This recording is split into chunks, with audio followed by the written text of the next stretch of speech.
Good morning. Why are you gay? Why are you gay? Why are you gay? You are gay. Why are you gay? Why are you gay? Why are you gay? You are gay. Why are you gay? Why are you gay? Why are you gay? You are gay. Why are you gay? Why are you gay? Why are you gay? You are gay.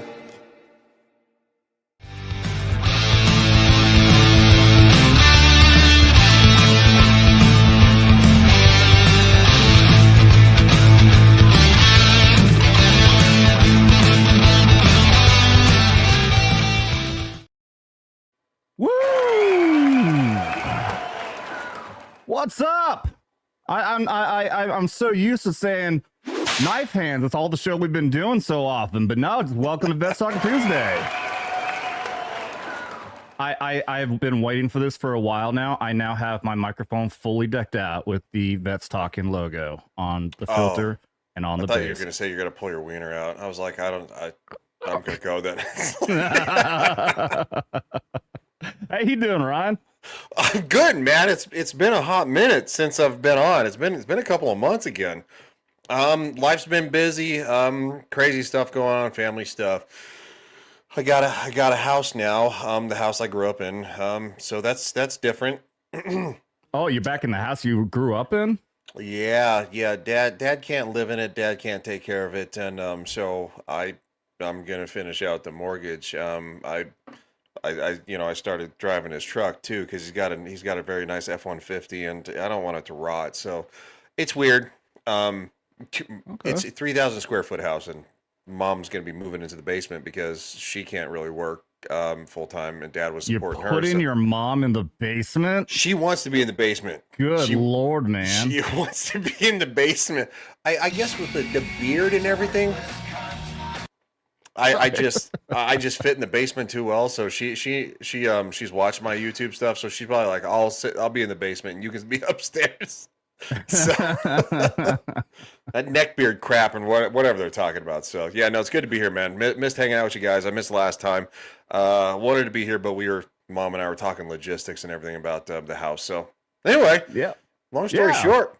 Yeah. Well, I got a few different topics I want to get on, but I think I mentioned to you backstage we had Matt on last time to talk about some Antifa riots and whatnot, give his perspective as a former cop, and it's a good time for you to come on for this show because you as well are a former cop. So that's very true. Everybody hated me. yeah. Well, now, okay, wait, yeah, you were an MP in the Army and you were a cop outside also, right? Yeah, actually, in the county that I live in, before the housing crash, I worked for the sheriff's department here. I was doing very well. Then the housing crash, and everybody was scrambling to find jobs within the agency, and my specialty was patrol. I had a friend that got into the jail, so he's probably retired now. That was so long ago. So anyway, yeah, it's funny. My former he was a sergeant when I was a private in the Army, but we're friends now, and he was a cop up in Wisconsin. I won't say exactly where, and yeah, he retired. And I asked him because in my brain I'm military. I asked him what rank he was, and he had to explain to me how it's different as a cop because when you go up in rank, it just means you're doing different fucking jobs completely. Pretty much. So yeah, he was a nothing. He was just a patrolman, and I'm like, holy shit! Like, yeah, you didn't like want to move up at all. He's like, nah, fuck that. I want to get out and bust some fucking heads or whatever the fuck he said. Like, yeah, I literally thought that when I was doing it that the highest rank I ever wanted to achieve was lieutenant, because that meant that you were an investigator. And you would actually sergeant and lieutenant. There was sergeant and lieutenants for investigators, doing basically crimes, murder stuff, burglaries, or on patrol. The patrol side, which just meant you were in charge. So like sergeant would be like patrol supervisor, and then lieutenant would be patrol leader, which meant you're basically it's like platoon sergeant and then platoon leader. It's the way to put it. So right. I never wanted to leave being an actual cop. So I thought about I actually thought about going back, a few years ago, but my back hurts too much for that now. I'm too old, so I don't want to do it anymore. I don't think I want to wrestle anybody to the ground if I don't have to. Yeah, right. Yeah, I would be an absolute piece of shit fucking cop right now if I was. I am way too broken. But speaking of the devil, the man is in the chat, everybody. What's up? Patrolman Frank, Milwaukee PD. Go Milwaukee. Oof. Dude, I'm so stoked about the fucking Brewers. Even though we lost game one. We lost game one against the Dodgers, but it was a well-fought game. I would just like to give a shout out to the Denver Broncos. We've taken a lot of shit over the years, and we're finally doing stuff. We barely squeaked out our game in London, but you know what? It wasn't pretty, but we still won. So yeah, you guys are a bit of a surprise of the season, man. Yeah, Denver's looking pretty good. Yeah, we beat the 5-0 Eagles. And that's right. We beat the 5-0 Eagles, and then we went to the 0-5 Jets, and we're like, and this is typical Broncos country. We're like going, it's in the bag, and then we're like, hold on, wait a second. Like, maybe we should actually try at the end, and we squeaked it out. 13-11. That was bullshit. Yeah, I didn't see the game, but yeah, that is wild. You managed to take out the Eagles, and it's pretty fucked up right now. It actually looks like the Brewers are better than the Packers, which Packers are such a shocker, man. Just like watching the first two games of the playoffs for the Brewers. I thought the fucking Brewers were going to be undefeatable. They were going to be unstoppable, and that came to be proven exactly fucking wrong the next two games. And it's the same thing with the Packers. The first two games of the season, I'm like, we are guaranteed we're going to the fucking Super Bowl, and then boom, immediately drop off right after. So yeah, it's weird, but I'm still hopeful for both. I've still got my hopes up. I think the Packers have a lot of things that are going to get fixed. We got Matthew Golden is getting more reps. He's getting more catches. Our amazing rookie wide receiver. We're going to get Christian Watson back here pretty soon. And a lot of other things are going to happen. I think towards the end of the season, we're going to be pretty good. Maybe we'll see your Denver Broncos in the Super Bowl. Would be a lot of fun. It wouldn't be the first time that we saw you guys in the Super Bowl. Oh, fuck yeah, that's right. The last time that happened didn't go well. Shit. No, it did not. We need revenge. We need revenge is what's gonna happen. All right, let me get in here and say hi to the chat. Blue Cordell popping up right away. What's up, buddy? Clinton House is in the house. 4 acts along. Our amazing Zoomer, Dr. Gold. Hello, buddy. What's up? Alpha Omega, go suck a fucking dick. welcome Alpha Omega.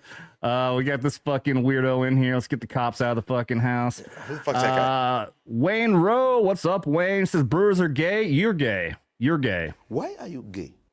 You know, I can accept the joke, you know, calling the Fudge Packers, but come on, man, Brewers, beer Brewers, it's like one of the coolest fucking names in sports. All right, the team is literally named after fucking beer. All right, that's not gay. You're gay. I mean, unless you're saying they're brewing a lot of dick behind the scenes. I mean, I'm just spitballing. It is gay that they changed the name of Miller Park to American Family Financial or some shit like that. Oh, that's like, awful. Come on. Yeah. It was named after a Milwaukee beer brewing company, Miller, with the team being the Brewers, and you changed it to some fucking the American Family Financial bullshit. Fuck you. Yeah, they had more money. That's why. Yeah. I hate capitalism every once in a while.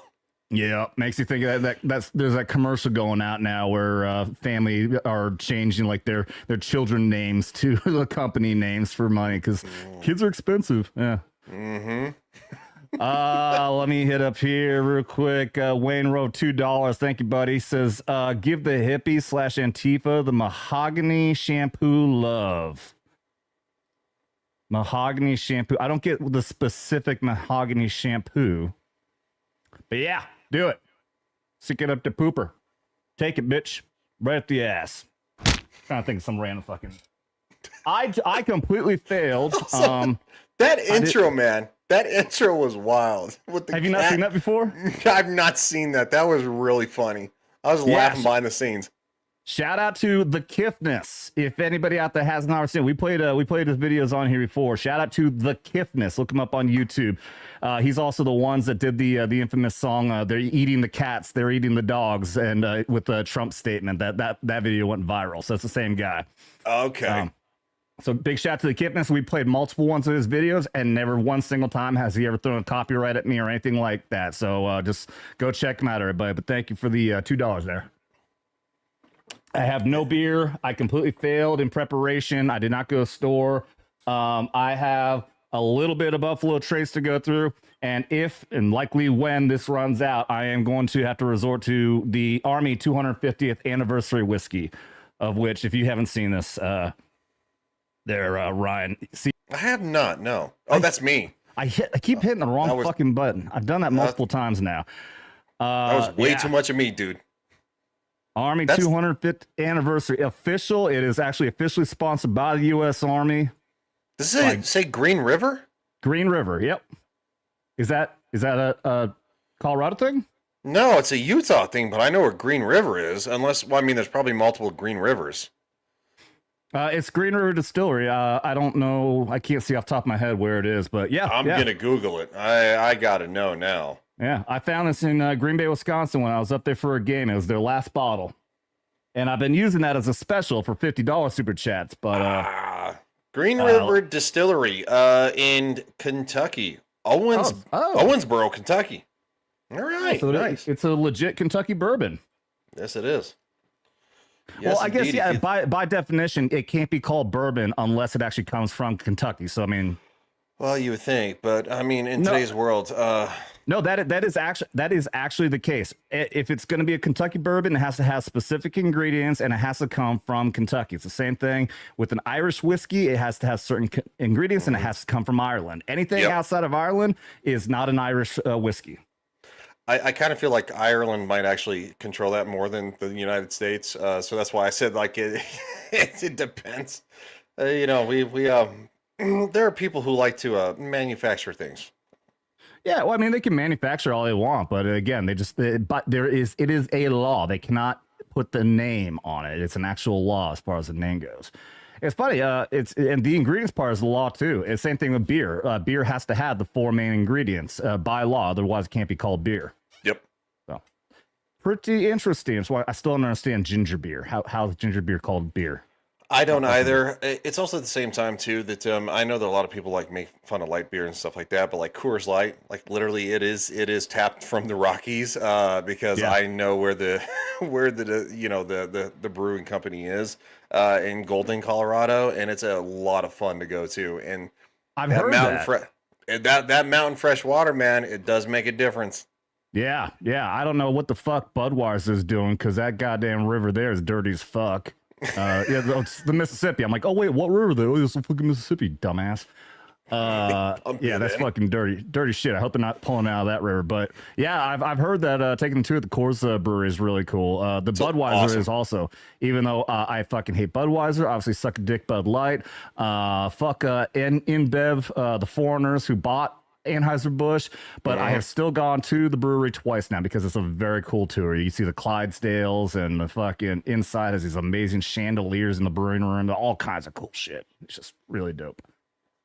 All right, I'm gonna give a heads up to anybody who might be new here, who hasn't seen a show before. We do drinking game rules do apply. Any single super chat and do social, $20 or more, and we do shots, of which I could have gone ahead and just poured my shot while I was giving that explanation, because we have a shot to do. That's right, sir. And we are hoping, because our amazing Blue Cord Devil, we are hoping the possibility that in the chat we may get a certain JD delay to pop into the chat. Blue Cord Devil there did throw some super chats at JD delay. Familiar with JD delay, Ryan? No, I'm not. I have not heard of this individual. He is the former career criminal, giant dude, giant beard, fucking covered in tattoos. Looks like he could kill a motherfucker with a stare. But he went through a lot of hard times. He's now reformed and he's Christian and all that. And he is on a mission on YouTube to expose and call out the PDF files in the world, the PEDOs. He is the man who coined the term wood chipper. If you've ever heard, yeah, he's the one. If you ever heard people say "send him to the wood chip" or something like that, referring to PEDOs, that came from JD Delay. He's incredibly popular. Been on with Valhalla, who's now making his popularity even more. Valhalla VFT by going on Alex Jones. He's been on there a bunch of times now, and JD has also made multiple appearances on the Unsubscribed podcast as well. Really, I did not know that. Yep, Blue Cord sent a shout us out and said we stream on Tuesdays and Thursdays, and JD is like, I'm gonna have to check that out, and it looked like he's legit. He looked like he's being legit. He confirmed the name and everything, and so JD, if you're out there, man, shout out to you, dude. I am doing this show specifically for you. I wasn't even sure if I was gonna do a Tuesday show, but I'm like, fuck, I guess I got to now. So with all that being said, big shout out to Blue Cordell. Start things off with the $20.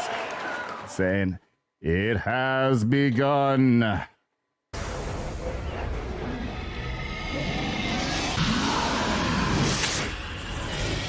It has begun.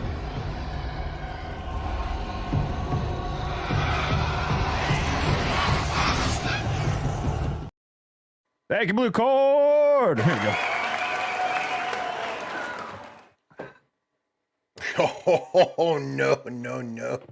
What are you drinking? Water.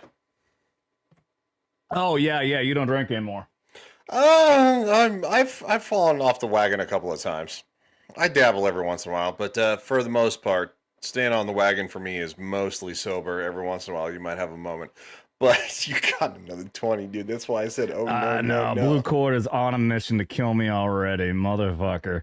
I'm gonna before I do that though. Oh, that's right. Clinton House here is big on distilling. I got they were sending messages back and forth. Let me see. It says the bourbon must be 51% or higher on corn base. Cannot be stilled higher than 64. Must be aged on new Make America white oak barrel and cannot be proofed below 40%. And he also says Irish whiskey mostly straight malted barley, but you can add on other grains in. Must be distilled at least twice, and from there the rest is kind of loose on the rules as mostly guidelines. Okay. And I would really love to test and see if you are actually being like off the top of your fucking head, or just look that up. Probably off the top of his head. I don't believe you. So shout out. So I played this video last week, I've been making videos now. I know Ron here knows I was with the Legion of Namers. That's how I started off on YouTube. And I started making videos and clips and stuff for Loud to a Crowder. Not that they asked me to, but I made a video last week when Tim the Tool Man, the producer, was going crazy with the TriCaster and having the cameras pop all around really quick as Crowder was reading off like gifted subs. And I ended up making a video of Gerald Morgan Jr. in his pony outfit dancing around, and it became very fucking popular. Pretty much all of the most at least of the Crowder crew posted it, commented on it, and it did really damn well. And today I made what I called the sequel to that video. I said the highly requested long-awaited sequel, Butts Wide Open by Creed, not Creed. I asked her that Gerald's gay. Looks like a penis, Josh. I love you, cause it's okay. His penis is in me. Wait, no. I was gonna go. His butt's wide open. Looks like a penis, Josh. Climb up that butt. What is this place? Alright, it's Gerald's butt. His butt's wide open. Looks like a penis, Josh. Wide open. Joe's just like, Could you be any gayer? Looks like a penis. All right. All right, I was proud of that. I didn't see the first one, but oh wow. Yeah, I was very proud of that. I'm very proud I'm getting so good at this. I actually cranked that up pretty fucking fast. I don't do a lot of editing. I'm usually more point and click and start and stop. So and I put little clips in between. I kind of do it the Ryan Kindle style. Yeah. Yeah. Well, I mean, yeah, that's what I've tried to do too. So, especially if I'm doing like the Tom McDonald reaction videos. Yeah, just like try to get it in one take and just slap an intro and an outro on, and that's fucking it. And then kind of like pepper like little stuff in the middle. I haven't done a video in God 6 months. I've been doing gaming streams mostly. Yeah. Well, I mean that's the thing. Being a YouTuber, it's just so much fucking easier to do just live streams. Yes. But you don't get the subscribers. If you want subscribers, you have to put up videos. That's the fucking huge downfall. Yep. Or downside, rather. But yeah, I tried one time because I'm gonna try to like take do what like Nerdrotic does and get like 10-15 minute clips out of like these live streams. Mm-hmm. And I tried one time doing he's what's the name of Nerdrotic's editor? Perry Chan does the X-Ray Girl's his producer. Yeah. Yeah, he does a lot of the video editing, and he does this thing where, because you got a big panel, so then he when somebody's talking, he'll like blow that person up, even though it's just one panel. And I tried doing that with one video where it was like me and I think Mike Harlow were talking, and I was just trying to go back and forth. That is a painstaking process to go through, because you have to clip both sections and then enhance that one section, then go back to the next one. You got to do it over and over and over again. This is way too much fucking work. Fuck this shit. I will hire a Perry Chan myself if I ever want that fucking done. I'm not fucking doing it. You're like, fuck this shit, I'm out. Fuck this shit, I'm out. Fuck this shit, I'm out. Blue Cardell for another 20. Trying to give me alcohol poisoning. It says, friend of mine grew up river. I'm guessing grew up by the river of the Coors breweries in the 50s and 60s. Their sewer dumped into the river. Won't catch me drinking that piss beer. Ooh, Ryan. Ooh. Wow. I mean, the got 50s sewer getting dumped into that fucking clean the 50s water. and 60s. I mean, I will Google it. I'd imagine maybe, because 50s and 60s, there wasn't all the regulations. That stuff came in. That stuff came in later, so maybe it's just a matter of time to get that fixed. All right. Well, to people out there in Coors Land, I guess they don't know what the fuck they're doing. But I think they do now. That wasn't an approach.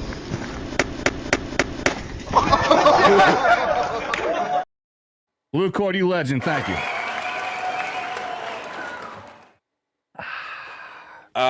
So this article is from Colorado Newsline. Yeah, because that's popular. Commentary: cold as the Rockies, smelly as a sewer. Odor from the Coors plant in Golden is as a form of pollution that the brewery should mitigate. No, they're complaining about the smell. Really? The city of Golden is tucked into the Rocky Mountain foothills. Yes, it is. Just 20 minutes outside Denver. Golden has been a long hub and is quintessentially Coloradan activities. Like, nobody cares, dude. Like, seriously, nobody cares. Golden also has a smelly quirk apparent to anyone visiting Golden from the east. A few minutes after, fuck, like, can you get to the point? These fucking articles, man. I mean, isn't that a thing for websites? Is they want the clicks, but also they want the amount of time of you to be on the site itself. Yeah. Yeah, so they're gonna. That's why they got to pad the fucking thing out to make you have to stay on that page longer to get more ads. Yeah, so I literally went like 4 paragraphs down. Although odor pollution primarily functions as a blight on otherwise beautiful, accessible landscapes. Talking about the mountains and the hiking and the biking, it may be a more serious ramification. Some studies have correlated bad odor. Oh my god, it's about the bad odors. Oh no, dude, this is Wait, the next one. Various odor control technologies for breweries exist. Ugh, eat shit. Just not to Blue Cord Devil, but like the fucking person who wrote that crap, eat shit. That's so stupid. Well, I don't know. Sounds like you might have some shit rolling in those Rocky Mountains. I doubt it. I really doubt it. Trust me. You can literally put the snow in your mouth in Colorado and you're fine. Oh, I have no doubt. Not from the side of the road. Don't do that. But if you have a sewer running into the river, it's a different thing. Right? No, Denver is so liberal. It's like San Francisco light. I'm not joking. I can't even imagine, dude. I'm so glad my time there was just in Grand Junction. Grand Junction was pretty fucking based. Yeah, because you're on the western slope. So, like, basically, Rifle to the western slope, the edge of Colorado, Grand Junction. Yeah, that's it. That's about that's the red zone, and then everything from like after Rifle, Glenwood Springs, Aspen, Vale, not Colorado Springs because it's a military town, but like Pueblo and Boulder and Denver is all well, quite frankly, Californians have fucking ruined it. Yeah, well, imagine when you're the first fucking state to legalize marijuana and see what's gonna happen. All the fucking hippies from California go rolling in and take that fucking place over. Same thing with fucking Vermont being the first state to legalize gay marriage. Next thing you know, is already a liberal fucking state. Then he got fucking poofters all over the goddamn place, and poofters. Yeah, it's never heard poofters, dude. Haven't heard that word in a while, have you? No, I'm not. Fucking poofters. By the way, shout out to everybody who is here on YouTube and everybody over on Rumble and X as well. We are streaming on both of those platforms. Do not eat the yellow snow. That is true. Geez, hey, speak of the devil right away. We got a SoCal 74 over here, Denver and Boulder Mountain Hippies. And I'm pretty sure that is, correct me if I'm wrong, that's definitely Wayne Rowe over there. Thank you for popping over there on the Rumble side. Rumble has been, my Rumble live stream numbers have fucking just cratered, man. I don't know what the fuck changed. I don't get anybody over there. Rumble's having a little bit of, let's just say a YouTube gay revolution is the best way to put it. Rumble is getting a little, I don't know if somebody was like, kind of put pressure on them, if they're like getting like, they're like not getting as much ad revenue, but like Rumble is acting kind of like YouTube of 5 years ago. Maybe not 5 years ago, but maybe 7. Not during the adpocalypse. Is that what you're talking about? No, after the apocalypse. That's how they're acting. Yeah. And they're forcing people to do ad reads or you're not monetized. Oh, right. That's the reason why. Yes, people like Nerdrotic and Steven Crowder and all those, they do ad reads and all that kind of stuff. So that's what's going on. Unless I actually have a contract with them, they're not going to push my content out, huh? Yeah, well, unless you do ad reads. So like you can sign up to do a certain ad read, From what I understand, like if you become a creator, that they'll give you an ad to actually push, and then you actually have to push it on the platform. But the company doesn't contact you directly. Rumble contacts you and says, "Hey, this might be a good ad read for you. You should do this ad read," and everybody gets money. That's from what I understand. Interesting. Well, I'm still going to keep on streaming over there regardless, because I love that freedom of speech over there. Yeah, me too, dude. That is unfortunate. I hope they get that shit figured out.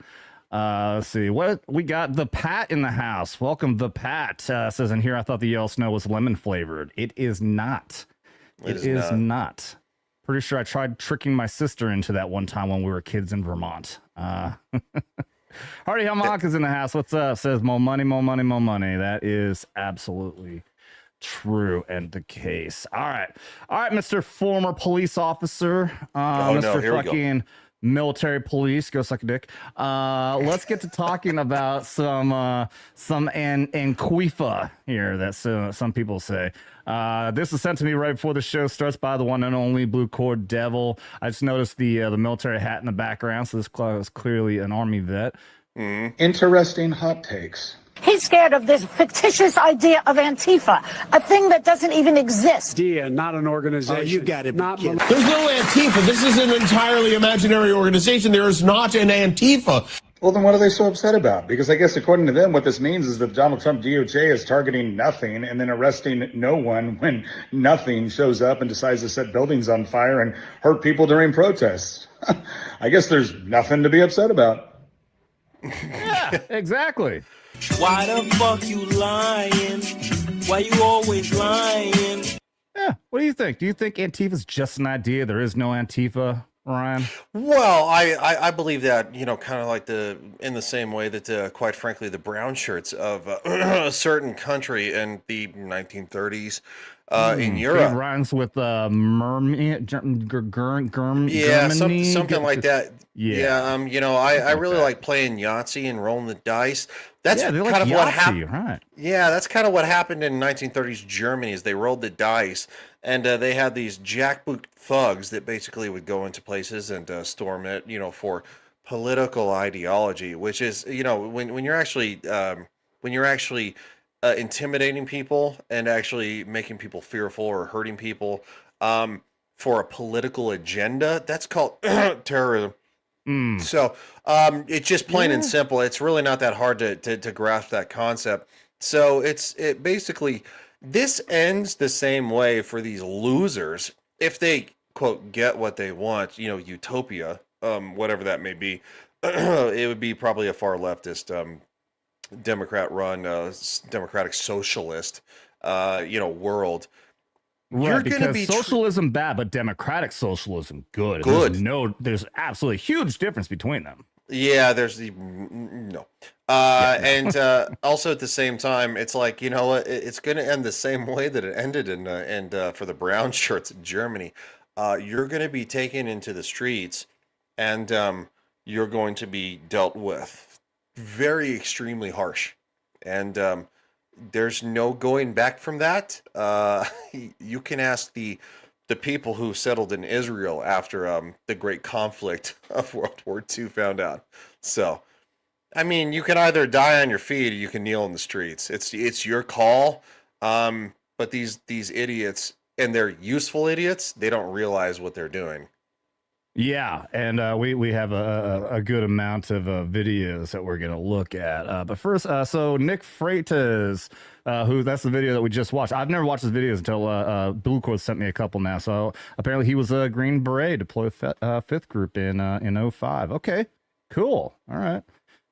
It's amazing. It's like who's talking about it? I think is Valhalla was talking about this. There's the transition now from all the Green Berets who did all the badass shit during the war on terror in Afghanistan, Iraq, and elsewhere, and then afterwards there's nothing else to do. So what do? They just go in and they just make make podcasts and everything. So it's just like an explosion of fucking special operators doing podcasts, and you're hearing back in the day when Delta wasn't even acknowledged as existing, just like Antifa doesn't exist. Yeah. Now you got Delta Very different ways, doing, though. What's that? In very different ways. One is elite, and one is well, they look like they like to eat donuts, and then they have arms like this big. So yeah, they're little wimpy guys.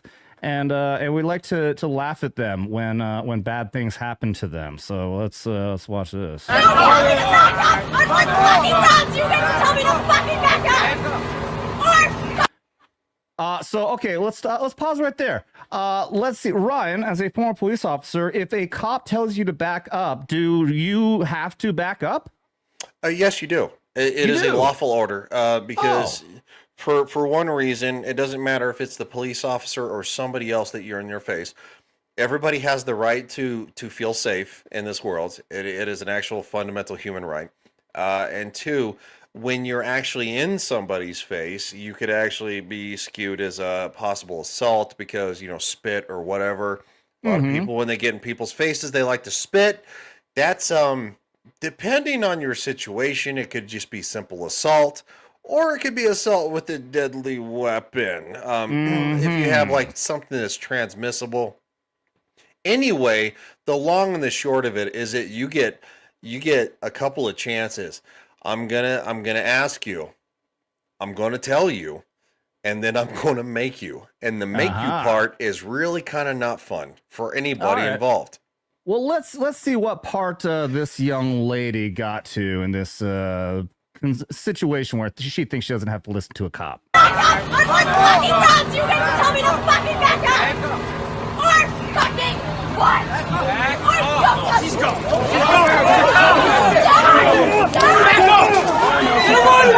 Get away! Get away! Get back! She fucked around. She found out. She found out. And now she is in the background screaming like a little fucking bitch. Little bitch that she is. And so for the person real quick, like, are you serious? Like, yes, we're dead serious. It's like, congratulations. If I get in your face, I'm not allowed to be in your face. That's not the way the world works. Like, we're a civilized humanity at this point, for the most part. And quite frankly, the fact that he was actually overly nice to her. Oh, yeah. The fact that they just kind of like grabbed her and absorbed her and put her on the ground. I don't think at that point I would have been as nice. I probably would have shoved her as hard as I could back into her loser friends that decided to kind of like envelop. Swarm. Yes. Yeah. Again, she's a very small woman. I don't advocate for hurting anybody in any way, shape, or form. But if you're gonna be a woman and you decide to step up to a police officer, you're gonna be treated the same way as a man. That's just the way it is. So here's them all right here. She just jumps forward, right in his face. What? See? Now, at that point right there, she jumps right in his face and says, "Oh, fucking what?" And you notice like you said, that man, that officer, the one in blue there, has such restraint. It looks like he just pushes her back. And then it's with one hand. I would assume maybe a lieutenant back here. He's the one who intervenes and says, "Nah, this bitch is getting arrested." Yep. And then they envelop, and that's what the cops do. So like they surround, so like the arrest can actually be safe for the officers and the individual involved. Because again, it doesn't matter if you're a man or a woman. Like, no, cops most police officers do not want to hurt you. They're obviously standing in a line, so it is a little bit different if you're a single officer versus like, you have 5 guys around you or 20. They're very nice to her, especially for the fact that like he shoved her back, which probably like that force, just enough to to move her a couple of feet. Yeah. It was nothing hard. Yeah, to literally just get her out of his face. She hopped right in his fucking face. He's just like, "No, you're not going to do that." And as you can see, they're in riot formation too. They have like riot sticks ready. They're just basically long batons. They're probably somewhere in the neighborhood of like 3 feet long, 2.5, 3 feet. So I mean, that's for whacking people, man. It is what it is. I mean, it is. When you get hit with a hard wooden stick, it hurts. It hurts a lot. And they didn't even whack her with a stick. They just took her by both arms. They put her on the ground. They surrounded to make sure that the officer is safe arresting her and she was safe. Because again, if these idiots on the other side would have tried to free her, you could actually do more damage to the person you're trying to supposedly free, because she's a small little woman and she could be trampled. Yeah, and so I know, because I was a part owner of a security guard company, and we didn't get specific training, but we looked into the idea of like to get something like, you know, retractable batons or whatever like that for our agents. And we were I was told by one of my co-owner was an MP, and he instructed, like, look, you need to have really good training, because you can't just hit somebody. Like, you have to hit specific places that can't cause permanent damage. Like, there's all kinds of regulation. If you're gonna use a fucking baton, like the mainstream media out there is just doing everything they can to try to categorize these guys as nothing but ruthless thugs that are trying to crack skulls. You know, they're pointing to guys who are on the fucking like MRAP type vehicles up on top. He has a fucking you know, paintball gun, but what's the actual name? It's a pepperball gun. Pepperball gun. And they're saying, oh, look at it. There's snipers. There's little snipers point guns up here. It's a fucking paintball gun, dude. Chill the fuck out. You know, you're just throwing propaganda. So yeah, these people out there, these guys with the batons, they are not using. You see, they're not cracking skulls. If anything, they're just using to push people more than anything else. Yeah, I haven't seen them hit anybody with the fucking batons. And you don't even actually have, you know, the guys out there with the riot shields yet, right? Because, you know, you'll alternate guys with like batons and riot shields. Like the riot shields shield from any incoming attack. They push back. Then the guys with the batons, they break open formation, and you actually hit. And you don't hit somebody in the face. You don't hit somebody in the chest area. You know, where like the heart or the lungs or anything like that is. You hit on meaty surfaces. You hit on the leg. The thigh, yeah. You hit on the thigh. You hit on the shoulder, like mid bicep between shoulder and bicep. And because like if you hit somebody on the wrist with one of those like those actual wooden batons, you're gonna crack a bone. Oh yeah. Like if you hit somebody in the face, you're gonna crack an orbital. Yep. Or maybe even worse. You might actually, there is the possibility, or if you hit him in the neck, forget about it, dude. There's a good chance you might kill him. So no, that is not the point. It is crowd control. I know they call it riot control, but it's crowd control, and you do it by the most minimum effort possible as officers working together to push, stagger, and you move forward to push the crowd back to get them to disperse. Then you use CS canisters. You know about that. You're in the Army. Mm-hmm. You know, it's tear gas. So real fun time. Highly recommend for everybody. Yeah, absolutely. And pepper balls are a lot of fun too. So bear spray. They bring out the bear spray sized ones. I mean, that's something that'll shoot 20 feet. Just and it's a canister that hangs off like this big. How effective really are the pepper balls? Because I always imagine, like, I look at it, it just seems like a little poof, and I'm like, is that really that effective, or do you have to fire like a shit ton at them? You have to fire like a cluster. So basically, think about it in a neighborhood of like a 3-round burst, right? So you need to cluster it, because the pepper balls break similar to paintballs, and you know, the pepper is actually an irritant for the skin, for the eyes. The idea is to hit them center mass and actually get it to where it floats into their face. Yeah, it's an alternative to basically getting pepper sprayed. Did you see the video of apparent, like, I guess I heard this. This guy was a preacher. He's a priest for a very woke fucking church. I think it was either Chicago or Portland, and he was just yelling at a guy up on the roof, and they shot him with a pepper ball and hit him like right in the fucking head. Did you see that? I did not see that. No. Okay, I would be curious to get your opinion on that, because it is pretty fucked up, because he wasn't actually doing anything violent. He was yelling at cops on a roof, and they shot him with a pepper ball. What's your opinion on just that alone? So the thing is that given the fact that you're on a roof, think of it in paintball dynamics. Anybody who's gone paintballing, if you're 30 feet away from somebody, it works the same way. It's literally a modified from how it started. It's a modified version of a paintball gun. So to lob a paintball, to get it to actually float on target, you have to arc it. It's not like, and so seeing as you're probably aiming down, he probably actually was somewhere because you are aimed for center mass. You know, much like a rifle or something like that. It's meant to actually spread it so like it vaporizes in your face. Yeah, it vaporizes in your face. It was probably a mistake because you would never ever actually be told to aim at somebody's face with a pepper ball gun because again, kind of like the reason you have to wear for simunitions for law enforcement and military who if you've trained with those, they're fun. And you know, just I never standard got to. Yeah, we only did the stupid fucking Miles gear, and I never even got the newer one. I had the old bulky ones. It was like 15 pounds in your fucking head. Okay, it's somebody who's done simunitions. It's like a paintball. It's like you being hit with a paintball on steroids. And somebody who's been paintballing. So anyway, the thing is that like much like you know for paintballing and stuff like that, you have to wear you know a face shielding because a paintball to the eyeball, you're losing your eye. It's just that much. It's easy to do. So getting hit with a paintball ain't fun. No, it's not. And so that's why you never ever again. That would be considered a deadly force move. Anything aimed at if you hit somebody with a baton in the face, doesn't matter if it's wooden, it's collapsible metal, which is actually weaker than the wooden ones. Ironically, they bend pretty easily.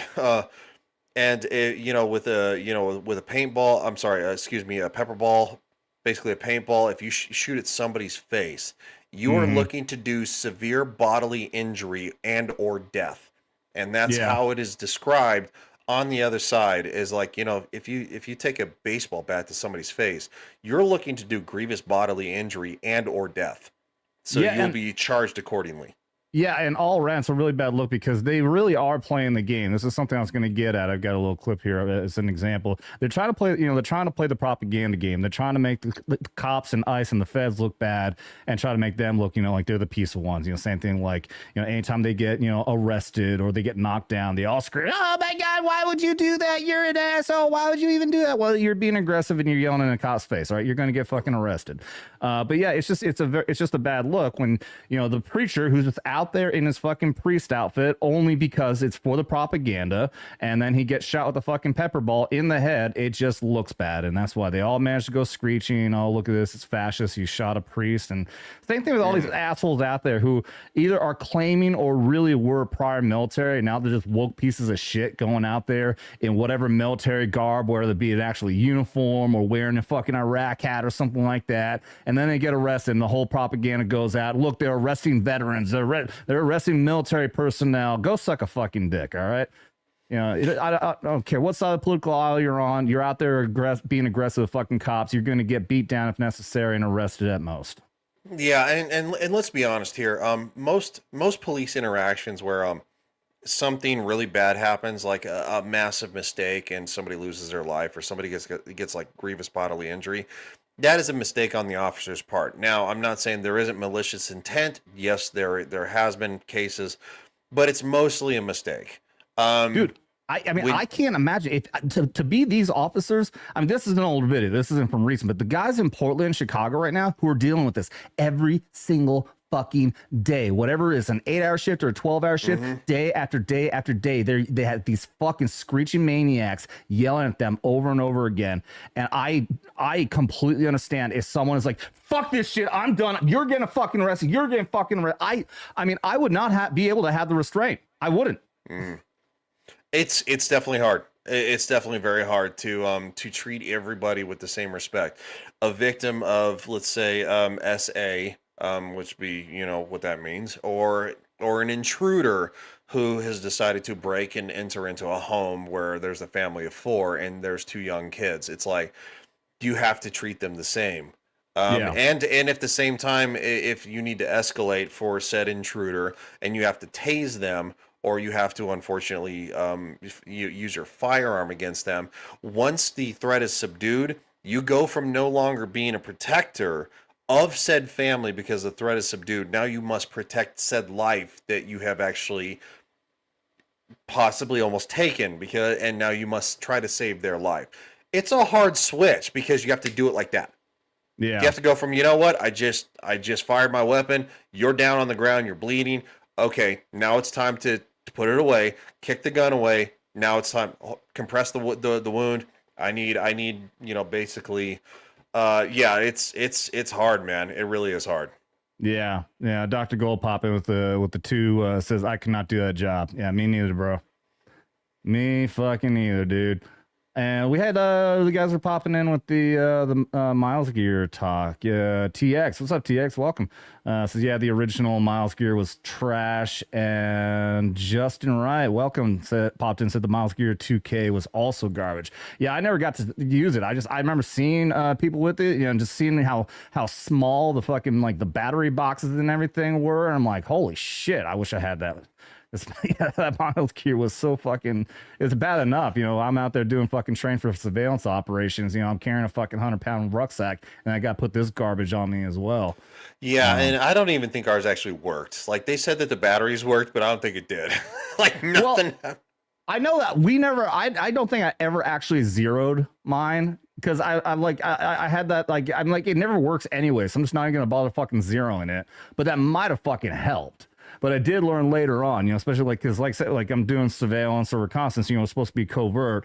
And we learned that if you, because the way that the Miles laser would go off, it registers from the sound of the blank cartridge going off. And there's a little microphone there on the front that all you had to do is tap that, and it made the fucking laser go off. So yeah, I didn't know that part. Actually. We would be laying there in our surveillance hole, and there'd be a fucking patrol going by. We're just fucking sniping them quietly. You know what's funny is that one of my favorite actually interactions is the very first time I used simunitions, and again, basically we did it. This is unfortunately after Columbine and all that kind of stuff. So we were clearing school, old school, used for said purposes. And my partner and I, him and I actually go into this bathroom, and our two instructors are actually hiding in the stalls. And I see our female, and he's leading on the left, and I'm bringing up the right, and I'm covering this side, and he's covering this side. There's only 4 stalls. And I see our female instructor, her hand come over the top of the stall right in front of me, and she's getting ready to aim at him, and I just went like this. I just aimed up, and within like a foot and a half, I fired and hit her right in the wrist. Her hand jerks back. And she flung the gun. He jumped out, and he actually fired directly at my partner. He missed, and then him and I both aimed and fired and hit the instructor, the male instructor that jumped out. But she had a welt this size on her wrist for weeks. A welt like white power? Oh yeah.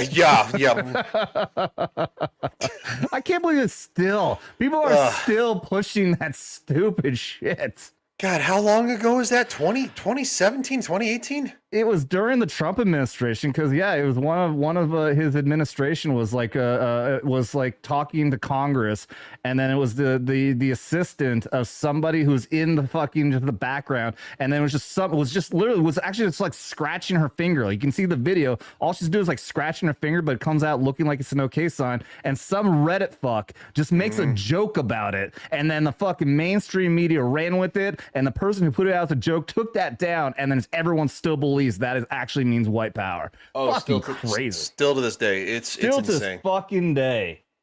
It's the dumbest motherfuckers, man. Dumb you are. You are simple jack. Dumb motherfuckers. All right, let's get this video back up and watch some stupid motherfuckers being stupid. Oh wait. Okay, here we go. Put the audio down. Get back!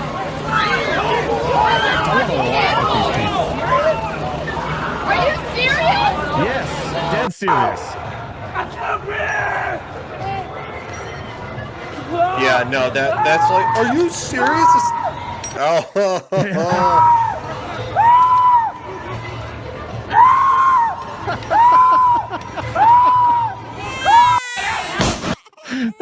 my god. That might be somewhat legitimate, because as you know, CS gas is awful. Wow. And when you get to the gas chamber in basic training, you've already been through some stuff. They've already been basically molding you into a soldier and leaving your old life behind. I know they say it's like some people say, "Oh, they're brainwashing you." It's like whatever, dude. No, they're tearing you down and building you back up. Exactly. Again. They're tearing down the individual and they're building back up a team. That's what it is. That's the difference between brainwashing. Again, some people, whatever, eat a dick. So, but like in the CS gas chamber, I remember too, because everybody's like snotting and coughing and like, oh, it sucks, the fuck, like, swearing. It's like, get your hand off the wall, and you're like, oh, my hand's on the wall. You're like, they teach you in one of the most uncomfortable environments to control yourself in a really rough situation, because again, they're training you to be somewhere that sucks. So like to watch this guy on the ground in the middle of the gas, like it's like, and my favorite part too is like when they're on the ground and they're being arrested and they're like, I can't breathe. It's like, you can talk, you can breathe. Yeah, you literally are talking. You're literally breathing. Yeah. Yeah, and yes, I mean, I love sharing our experiences. It does absolutely suck being CS gas. As we've all experienced. Anybody who's been in the military, like a large majority of the people here. So it's fun. It still is fun to laugh at. We watch videos. Angry cops puts them out when they come running out. They're all freaking out. Snot's coming down and everything. It's fun to laugh at. It's and it's fun to laugh at stupid little fucking troll bitches like this motherfucker right here thinks he's gonna insult us, saying his laughing at redneck neckbeards or whatever. Go suck a dick, you little bitch. Fucking faggot. You're not gonna fucking insult us, dude. You're not gonna fucking insult us. You know what? I'm actually inspired being called a neckbeard. So like most of us on here, like in the chat, stuff like that, we have real wives, we have women that actually care about us, we have an actual house, we own our vehicles, and you probably live in mommy's basement to where she gives you little ramen noodles every night because quite frankly you don't contribute. So go eat a fucking dick. Yep. And you're probably a fairy faggot. Yep. I'm glad that the sound muted that because I forgot we're on YouTube. Every once in a while I get spicy. Dude, I've learned. I've had Mike Harlow come on enough times saying fag, faggot, faggity, fag, all that kind of stuff. And I'm like, you know what? I haven't been canceled yet, so I'm just letting fucking rip. So that's fair. Fair enough. Although I did clip a video the last time he was on, and it was actually, of all things, we were talking about something else, but we had a lot of trolls come in. And I dropped the F-bomb multiple times, and I clipped that and put it out as a video. And just because we know how pre-record videos can get treated much differently than a live stream, so I did replace every single word with baguette rather than the actual F-bomb. So yeah, baguette. Fuck these little. Yeah, it was actually it was a person. It was an actual French dude how to properly pronunciate baguette, and it was fucking hilarious because I said fag like so many times in a row. It's just baguette. It's fucking. Was that in the YouTube chat? Like, how far up was that? Huh? What was that? Was it? I don't. Yeah, just a little up here. This little bitch right here, James. Whatever the fuck. Look, he's got a picture of his asshole for a thumbnail. Well, yeah, I don't actually see that one. Did somebody actually like mute him or something like that? Blue Court's pretty heavy on the trigger. He might have removed him. No, I mean that's fine. I have no problem with that, but it's like it's just funny because I don't see it in that because I have the YouTube chat in front of me and also with a live stream chat over here. But hey, look, you don't like us, you don't have to watch. You can go somewhere else. You're just giving the guy over on this direction clicks and views. So yeah. You're the loser. Yeah, dude. Do you realize how YouTube works? The more comments you drop, the more the algorithm is going to help me. Like, keep it up. Please. Yeah. Even thumbs down, guess what? That's called good press. That's called interaction, dude. Keep it up. Yeah. I had one because I got the paranormal channel too, and I posted a ghost video on there. And somebody came in, oh, you think ghosts are real? Ha ha ha ha. And I came back and like, hey, dude, thanks for the comment, man. I really appreciate it. You're helping with the algorithm. He replied back. He actually replied back and goes, you know what? Now I'm gonna ghost you. It's the last time you're gonna hear from me. I replied, thank you. Another comment. You're fucking killing it. Dude, do you not realize I don't care? You're not gonna hurt my feelings, and you're only helping the channel. Yeah, dude, I forgot you started the paranormal channel. Man, I need to. We need to do just talk. I don't know. Watch something. I do. I started a series called Danger Close Encounters. What's that about? It's just a live stream talking about paranormal shit. I've done a few different shows with like Afghanistan ghost stories. If you haven't heard about the story of, oh shit, somebody in the chat, I know a lot of you watched it. There was a legit fucking ghost. There's a whole like ghost show you can find online where all the guys are talking about this testimony. They were stuck on that fucking place and it was haunted by fucking dead Taliban and Russian soldiers. It was crazy, the fucking story. So yeah, I did a whole live stream talking about that. And I saw like a documentary. It was like kind of like one of those. I think it was like a Netflix one or whatever about something similar to that. Like, you know, there was a guard posted and there was actually a guard tower and there was actually basically a graveyard in front of them. But like the guard tower was on the edge of the graveyard and like weird shit would happen. So yes, Clinton, I will yell at him. Let's do more paranormal stuff because I love that shit and I do have stories. Yeah, I've been like really behind on this, but I mean, I took a hiatus for a good amount of time, but within that hiatus, I've been talking to Sporking News, because he's huge on paranormal stuff too. We've been talking about going on each other's channel just to talk about paranormal stuff for like months now. So I got to follow back up with him. I was trying to do the shows on Wednesday, so I I actually would like the idea of just doing like a 3-day live stream where I do Vets Talkin Tuesday, Danger Close Encounters on Wednesday, and then Knife Hands on Thursday. So yeah, we can look at that. OP Rock. Yes, look that up, Ron. Check out OP Rock. You can find videos on YouTube that break it down. So there's a dude who made an animated version of what happened. It's really fucking well done. That's actually how we covered it. Oh, it's such a fucking cool story, dude. And I saw somebody said, let's talk about UFO. We did cover the Battle of LA in one episode as well. You remember back in World War II when there was an object and they all fought. Yeah.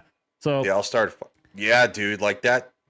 That's a crazy story, man. And as somebody who's as somebody who loves like the actual documentary kind of stuff of that, like as somebody who's been watching I love The Curse of Oak Island, but I started watching Skinwalker Ranch and I got through like all 5 seasons and stuff like that. And the 6th season is locked behind a paywall, you know, so for the History Vault. But I got my mom into watching it because she loves paranormal shit and she didn't believe in aliens. And she's like, what the fuck is going on? I'm like, oh, no, that's what I'm telling you. It gets weird and it gets weird fast. So it's like, I'm all for aliens too. I hate the overproduction of Skinwalker. It's so cringe, but it stems from basically hunting Hitler, which I love that too because it is an overproduction. It's kind of like Netflix, but it makes it for the normies. It grabs them on that topic, so that's kind of what it does. Yeah, because a lot of people don't like just standard documentaries about aliens. No, that's true. They got to put in some element of entertainment factor in there, but they overdo it. They do overdo it though. Shout out to the original Unsolved Mysteries, Robert Stack. Shout out and shout out to Wayne Rowe roasting telling the oh my god, the troll, the asshole, telling the troll to fuck off. Says welcome to the barracks, bro. We don't play nice. Absolutely. The dick burglar.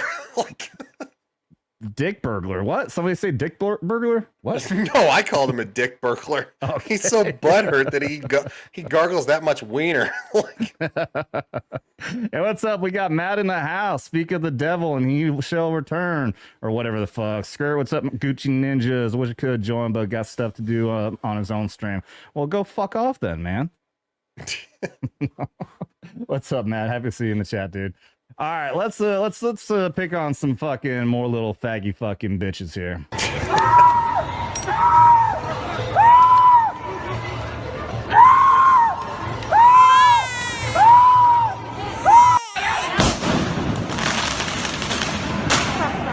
That was one of their own people did that.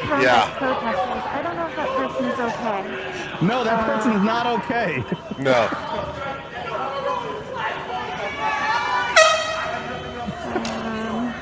And now look, the cops have to go take care of him after his stupid ass.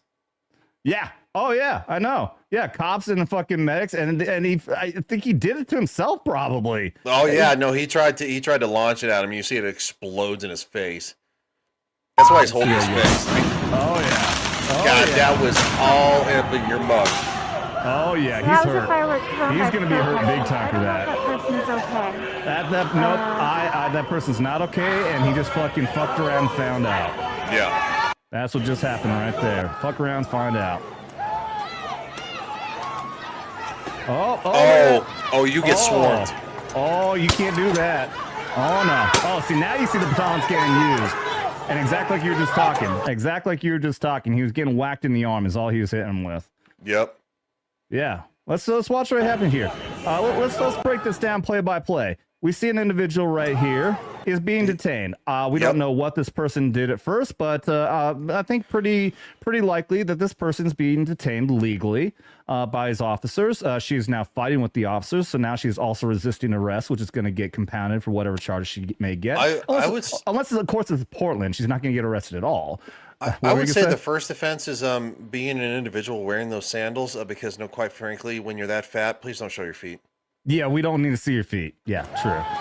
So yeah, she's fighting with the officers, trying to throw. It actually looks like the officer's not even actually trying to arrest her. No, just trying to push her back. And then this smart individual comes flying in from out of nowhere. Looking like the Flash. And thinks is a cop. Yeah. And thinks it's okay to just go ahead and just barrel into a cop like that. And then, you know, I would say it's a similar scenario. Like if you're a quarterback thrown to a wide receiver, you don't generally throw into a wide receiver that's surrounded by 5 defenders. Yeah, no. So I don't think it's a smart move to tackle a cop when you're surrounded by a half dozen other fucking cops. What do you think's going to happen? Well, and this is what I lovingly refer to as all of a sudden, here comes the pig pile. But she was trying to grab onto his baton. He just tugged it away. Now she's getting tackled. Now she's getting arrested. Another one tries to get in here. Oh, she gets barreled over. Holy shit. I haven't even seen this yet. Let's break this down. Little lady here comes in with a fucking traffic cone of all things for some damn reason. Don't know what she's planning on doing with that. She's probably going to try to suck on her or something. And then she tries to fight. Gets fight. Yeah, she gets barreled over a fucking bike. She got pushed once. And it was nice. And then she decided to try to revert and redirect and come back. And that's when you got hit. You got pushed from one side. And guess what? That metal railing is not going anywhere. You flopped over it like like Shamu at SeaWorld. Yeah. I was going to try make a noise, but what noise does Shamu make? I don't know. Yep, tried once and then fucked around, found out. There you go. Oh.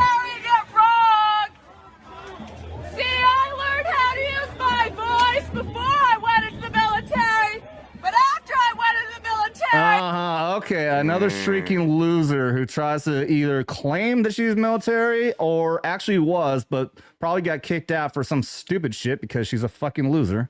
They really show me. But also tries to claim, but using this as some sort of clout. Trying to use it as some sort of clout. In what way, I don't fucking know because no one gives a shit. How much you want to bet that 90% of all those officers you're yelling at were prior military too, you dumb bitch? Yeah. I use my voice. So I know your bitch ass hears me! I know your bitch ass hears. Wait, I gotta go back. I gotta hear what she was trying to claim. She was trained by the military and what? I'm kind of confused. Let's listen to this dumb bitch again. And you're wearing it wrong! See, wait, dude, she correcting how their uniforms are being worn? Yeah, you're wearing it wrong? You're wearing your uniform wrong? You realize these are cops, right? The only thing that should overlap with the uniform is basically the U.S. flag patch, right? Because cops wear on their uniforms on their shoulder. It depends on what department. It's all it depends on the department. But it's no different than the shirt that you're wearing right now. Army standards actually it actually wears it on the right shoulder. And the stars are actually forward and the stripes are going backwards because you're always charging forward. Charging forward. Yeah. As the flag is charging forward and never in retreat. So unless because it's a police department and it's on their left shoulder, which again, that's what I'm assuming. It's different. It's different standards. It's different meanings. Yeah, all I know is like, yeah, she's trying to scold them for wearing uniform. I mean, it's different amongst different branches. I mean, the Air Force, they have unit patches worn on their pockets on the front instead of the sides, like the Army does. So she's yelling at police officers, which each department is going to be fucking different. So, all right, let's listen to the screeching fucking loser trying to scold police officers for their uniform standards. I learned how to use my voice before I went into the military, but after I went into the military, they really showed me how to use my voice, so I know your bitch ass hears me. Okay, so she was trained to use her voice in the military. Ryan, were you trained to use your voice in the military? I mean, I guess in a way you were as an officer. Well, yeah. Well, I was trained to sound off, and I think that's what she's doing. She's trying to be very loud and overly obnoxious and commanding, using your warfighter voice, as they used to call it. It just means don't be fucking timid. You know, when like a drill sergeant is in your face, when you're confronted with confrontation, it doesn't mean confront your drill sergeant. What it means is that there is a commanding presence. You are to sound off like a soldier and you know, and a warfighter. Is what it is. Like, feel confidence in yourself, but also feel confidence in the structure of command that you like. So she's just like, it's not good. She was probably a drill sergeant or an instructor. No, I highly doubt it. I remember some female drill instructors, and trust me, they had a pair on them, and they were not shy about it. We had one in my basic training that was, we called her the chicken lady, and she was timid as fuck. I don't think she ever yelled one single damn time. And she actually looked like a chicken, like she had red hair that just kind of like curly up. And she was a pathetic, absolute pathetic fucking drill sergeant. Mine, one of ours, well, we only had one. Ours was top notch. She was a black female, and trust me, she very much commanded and knew what she was doing. She was not afraid. She mostly dealt with the females, but trust me, if she was in your face and she told you to front lean rest position or just beat your damn face, and everybody knows what that means if you were in the Army, you fucking got down and beat your face. Yeah, we had one. So the chicken lady was in another platoon, but she was in the company. But yeah, I had my platoon had a male and a female, and they're both black of all things too. But we respected the shit out of them. And yeah, that female drill sergeant, like, if she was mad at you, like, we could tell when she was on her fucking period, and she was mean and nasty, and she had this deep southern fucking black voice that I still stay, like, I can hear, y'all gonna shine your boots, all right, or something like that. It's like, we ended up putting, like, we had like a company shirt that we made the design, and her fucking quotes would be on there. It's hilarious. But you, Ryan, you've been here for an hour. It's 8:13 my time. Do you have to go? I told him I was going to be a little bit late, so because we're drill, we're pounding through it. We're kicking rocks, pounding sand, whatever the fuck you want to say. So yeah, let's keep going. All right. Well, I'm gonna skip ahead to something else here then. While we still got you, because I want to talk about this. The fact that I alluded to it earlier that. Right now, you can, like, we know damn well, the bullshit claims that Antifa is just an idea. It's not really an organization. Okay, well, then what are you worried about if, we're focused on something that doesn't exist, like that one guy talked about? But they're clearly changing tactics. Because they are being instructed, and there is a psyop element to this. Anybody out there, if you don't know, I spent the last half of my career in psychological operations, and I can see when there's a psyop campaign happening. And it's very obvious that the instructions have gone out. The violence is not working. The info war is not working for Antifa's side for what they're trying to do. So the order has gone out. We need to be more peaceful, and we need to have images that the mainstream media can use to make it look more peaceful. And now in Portland, we have the fucking, I don't know what the fuck to call this, the stupid fluffy costume idiot morons out here. I've watched the live streams of shit that's going on in Portland. These fucking losers pop up and start dancing around. There's people who are playing music. Only so that news agencies can put out a clip like this. Protests outside a Portland ICE facility continued overnight as Oregon leaders await a decision from a federal appeals court on National Guard deployment to Portland. Federal officers monitored the demonstration as several protesters in animal costumes gathered outside overnight. No one was arrested. Protests outside. Notice what they just did right there. All they showed was the costume people, and then they show an image of an officer with a rifle pointing down at them. That was pure propaganda, what they just did right there. I promise you, you watch it is fucking nightly at these ICE facilities in Portland. They only focus on this right here and didn't show the massive amount of all the other fucking assholes out there who are cursing, yelling at officers, and getting violent. This is the new message they're trying to put out right now.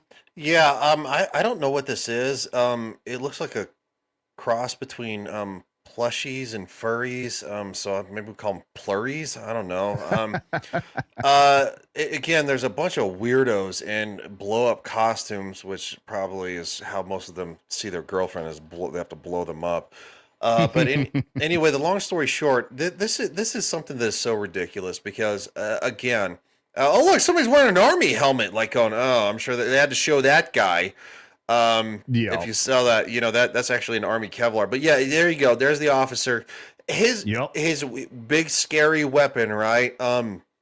That's called having your weapon at the ready. It doesn't mean that you're actually getting ready to hurt anybody. It means you're ready that if there is a threat that you need to neutralize. He doesn't have his finger on the trigger. It's not pointed at anyone, and you probably whenever they're brightly colored, that means it's a non-lethal, right? Yeah, and also at the same time, you can see the stock of the weapon is not anywhere near his shoulder. He's not ready to fire at shit. It's not that hard to do. But then again, yes, as it was said, normies eat this crap up. And the news is so full of shit in today's world. It's like going, oh look, it's just a bunch of furry weirdos in costumes. They're dancing, they're having fun, and they negate the fucking losers across the street that actually the police said probably have to stay on that side of the street because they're being belligerent, they're being threatening, they're shouting expletives, and they're being genuinely hostile. To where if a normal person did this in normal society on a Thursday, at 1 p.m., it'd be disorderly conduct. The police would show up. You'd be like, all right, you have the right to remain silent. Place your hands behind your back. Yeah. And you go to jail. Yeah. Yeah. And you know what? I really want to find this out too. Have you heard anything as to what charges these people are facing? Because a lot of every single night, somebody out there, if you haven't watched, here's what always happens, especially like the Portland one. There's the entrance where the vehicles have to go in and out, and every single time they have to open that door, 20 fucking agents have to come out and clear the fucking area, and every single time there's somebody who wants to resist and fights back and they get arrested and pulled in. I want to know what's happening to those people because there needs to be actual consequences. These are not Portland PD that are arresting them, which we know Portland PD is clearly corrupt as fuck and been protecting Antifa, but these are actual federal agents that are arresting them. I really hope that they are actually being prosecuted to the full extent of the law. I do too, and you should be, because quite frankly, every single time you swarm a vehicle coming in or coming out and you want to act stupid, it doesn't matter if you're just yelling stuff. The fact that you have 30 other people around you and they're all yelling and screaming too and screeching, you're creating an officer safety risk. You're creating also a safety risk for said detainees, the refugees. They're illegals. Let's be honest, they're illegals. Yeah, they're illegal. But the refugees that you're trying to protect, you're creating a risk for them too. And you're doing it and you don't care. You've also pre-planned this. So it falls under the jurisdiction too. Well, if you get in an officer's face, if you impede like any type of federal or law enforcement action, you could actually be charged with impeding of law enforcement, which it's not a felony. I believe at any level. It's just a misdemeanor. Now, if you get in a cop's face and you go boop and you touch him, that is felony assault against an officer right there. It's a felony. You're not allowed to touch that officer. That officer is not allowed to touch you without probable cause or reasonable, a reasonable issue or situation. So, and also at the same time, the fact that you guys planned this, and if a bunch of you losers decide to do something stupid, and let's say hypothetically, which we've seen in videos, assault an officer or two, anybody involved in that, you could actually try to convict them with conspiracy with intent, because you conspired beforehand to cause a problem, and then when you showed up, a felony was committed in said progress of conspiracy before the fact. Well, I'm sorry, after the fact. Now you're all liable, you're all on the hook for if they want to scoop the majority of you up who are being louder and more aggressive and more assertive to maybe amp said person up who is like, because if somebody gets in a cop's face, it's like, I'll hit you, I'll touch you, I'll do it. And it's like 5 people are yelling like, do it, hit him. And then they hit him. You are on the hook as well because you instigated it. Is it something that might actually stick? It'd probably be pleaded down because you're not actually the one committing the actual felony, but you're still going to be hooked up. You're going to be taken to jail. You're going to be going through the legal process, and they'll probably plead it down to a misdemeanor, and you're going to get a slap on the wrist, some fines and stuff like that. But you know what? You still spent time in jail. It still took money out of your pocket, and basically the people of the United States told you to go fuck off and learn your lesson and stay the fuck home next time, or stay across the street and fucking protest over there with your sign and nobody cares. Yeah. In fact, if I forgot, I was going to ask this earlier. I know over in Portland, it hasn't gotten dark yet, and that's when all the real weirdos come out. But if anybody has a recommendation on a live stream that we can track and see what's going on, this is in Chicago right now. As far as I know, at least it says it's live. I'm going to assume it is, but sometimes there's live streams and they just kind of loop old shows. I would tell you right now, in this situation, if I was one of those officers, the fact that I have to wear that gas mask right there, I'm already going to be grumpy and not want to deal with your shit. Fuck, dude, we had to do so much gas, mop gear, fucking training, getting ready to go to Iraq in 2003 because we thought that we were actually going to get gassed by Saddam Hussein. Fucking miserable. Oh, it's miserable. I know so many people in the chat have been in the military, but if you have been, trust me, it fucking sucks wearing that shit. Oh, if you've ever ran around in Fort Lost in the Woods, Missouri as we called it, with the humidity, and it's like in full mop gear with that freaking sweat mask on. Yeah. It's still hot. It's still hot here in October. Yeah, it is just miserable as fuck. Like, these cops are already irritated because they're literally wearing this right now because of you idiots. On the offset chance that they have to gas you guys, CS gas again or pepper balls, because sometimes somebody gets astray. It happens. There's always usually one guy in the pig pile who pulls out his pepper spray and starts spraying, and you get a couple officers just get hosed. So that's why they actually train you to get pepper sprayed and fight through it, unlike the normal person who gets pepper sprayed and they cry on the ground. They're already pissed off. Why piss them off more? Yeah. Well, because, they got to make that $20 an hour is really what's going on. Yeah, well, I'm talking about the protesters, not the cops. Oh no, the cops make a lot more than that because they're on overtime watch right now, so they're probably making $50 an hour easily. Yeah. They're getting paid more than the protesters are, but my point is that we know that the protesters are getting paid. There's no other reason for them to fucking be there. Oh, absolutely, and there's coming to find out that there are actually investigative YouTubers that are actually talking to said protesters at many places, including the unfortunate death of Charlie Kirk. Protesting his death, and these idiot protesters are, we're not being paid, and they literally work it into a way to where the protester admits that, like, oh, well, yeah, no, I saw a notice and stuff like that. And it's like, yeah, because you know what? They're sowing discord. They're paying to sow discord. They're paying to sow hate in this country. This is not, the vast majority of Americans are like literally not 100%, but like what? It's somewhere in the neighborhood of like 80% or 83% behind rounding up illegals who don't belong here, who bring crime to our streets, who hurt our children, who hurt women, the innocent. I'm 6'4". I'm fine. But you know what? The 5'2" woman down the street, you know what? You get a 5'8" freaking, illegal immigrant who, quite frankly, is from MS-13. He doesn't care, and he's going to do what he's got to do. Look at Europe. So no, like the vast majority of Americans support this, and this is just horse shit.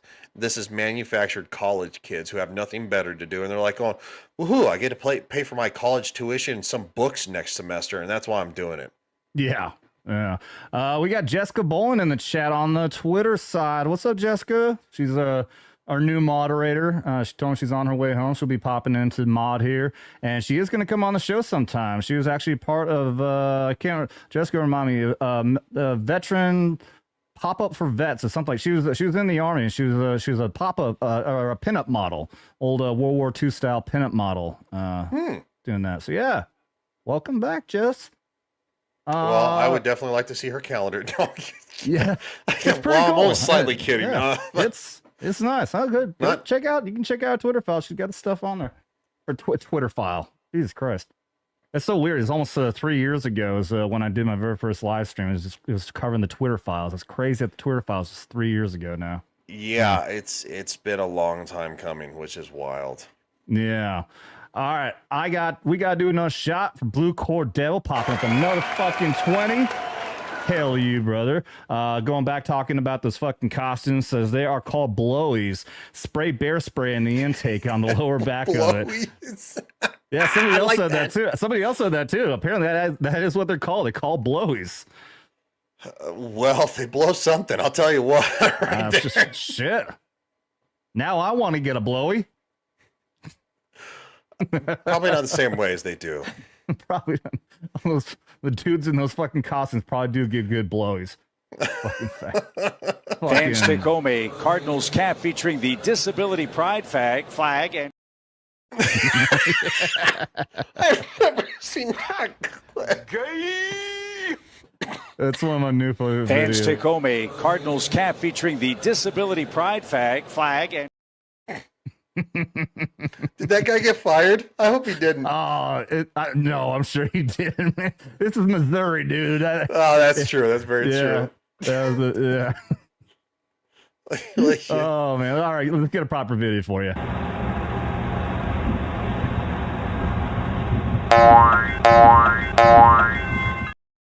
Thank you, Blue Cord.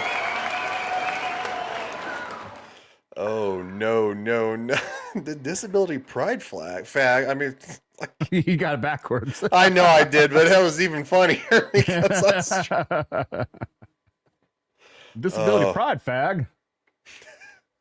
There's disability flag in general is so fucking homo.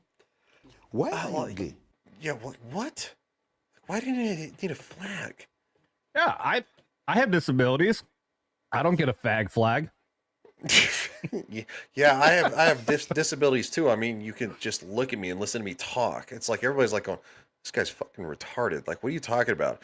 And like, I don't get it. Like, why would you want to celebrate that? I don't understand. Like this is a thing that's like, guys, let it go. Maybe be better than your external problems or internal problems.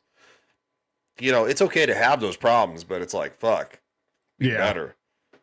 You know what? Okay, so I am going to continue to show a lot of these, some more stuff to laugh at, and we'll pull up a live stream, maybe if something's going down in Portland or Chicago. But while Ryan is still here as an Army vet, I want to show you this. Not this. Go away. Go away now. I love a critical drinker. He has every fucking... Oh, fuck off. What does he say at the end of every fucking stream or show? I don't know. It's been a hot... And that's what I had to say. Go away now. That's what it says. Yeah. Okay. All right. Check this shit out, dude. An unmanned Black Hawk. I found this website. Check out twz.com. They got tons of fucking cool stories with this shit. This is an unmanned Black Hawk that opens up the clam door on the front because there's no cockpit. How fucking cool does that look, dude? I mean, it really is awesome. At the same time, like, whoa, that's weird. Yeah. Would you want to get on that? I would be a little sketch. I'd be a little sketch to fly in an unmanned fucking Black Hawk. Let's watch the promo video here.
I think what they're showing here is that this is the kind of thing, we're creating like basically like fleets of unmanned vehicles. So I think that's what this is they all work in conjunction with each other. So this thing's meant to drop off other unmanned ground vehicles and whatnot to do apparently all kinds of other functions. I mean, did that side door open up and show fucking rocket launchers or some shit? What was that? I don't know what that was. It almost kind of looked like maybe weird solar panels to me or something. I don't know. It was just weird. Yeah, I mean, obviously they're displaying this thing has a like. Oh yeah, these are rocket launches. Look at that. Okay, yeah, now I see it. Yeah, that's a wild concept. Holy shit. Yeah, I'll say this. As you actually see, basically drones and stuff like that, they can actually fly in formation, through a program. Basically 1, 2, maybe 3 operators, depending on the amount of you have in the formation and everything. And I do look into like drone technology and all that kind of stuff. So it actually is very possible. I mean, for them to follow a program and actually do all this kind of stuff. It's just I'm not going to say that human error is not a thing. It's just you do still have drone formations, and you see them in like 4th of July displays where you can't have fireworks and stuff. You still have drones that fall out of the sky, and it's like because the program isn't working, and it's like how are you gonna? Is there gonna be a redundancy for that? Which there a lot of the times there is. Usually, it takes a catastrophic failure for a drone to fall out of the sky and just like plummet. If there's a failure, the redundancy is to basically, and it just like hovers to the ground. Right. But if it's just utility only, I'm down with that. If you're gonna put people on it, I don't know if I'm good with that unless you put like maybe a fail safe where an actual pilot can take over as somebody's a standby, kind of like semis are going. Doesn't. Yeah, semis are going in the direction of having, basically an AI, basically an unmanned semi, but there has to always be a human being ready to take action if everything fails, because you can't have a 18-ton missile going down the highway. Just go, well, here we go, into oncoming traffic and take out 17 families. Right, and obviously, this I think that this is some scenario where they're developing these in order to be able to have this thing be able to go into areas that is too dangerous for humans to have to operate. Think of the movie We Were Soldiers Once, when they had to go in, drop off resupplies of ammo, and pick up injured soldiers and whatnot. And maybe that could be another possibility too. Is and it's just super deadly. Those Huey pilots had to go into these incredibly dangerous scenarios where they're just getting lit the fuck up. So I mean, the same thing like. In PSYOP, we developed a drone. I actually was part of the detachment towards the end. It's called the WSAS, Wind Support Aerial Delivery System, and it was made because we don't just drop like the famous scenarios everyone can think of is when we're dropping leaflets out of high flying like C-130s and C-17s over Iraq in the first Gulf War and everything like that. We actually did a lot of smaller operations where it's just a small area, so you end up using just local fucking whatever you have, whatever aerial units nearby. So we could have like Blackhawks drop in throwing leaflets out, but the reason we're dropping leaflets is because it's too dangerous to go in there and deliver handbills or put up posters.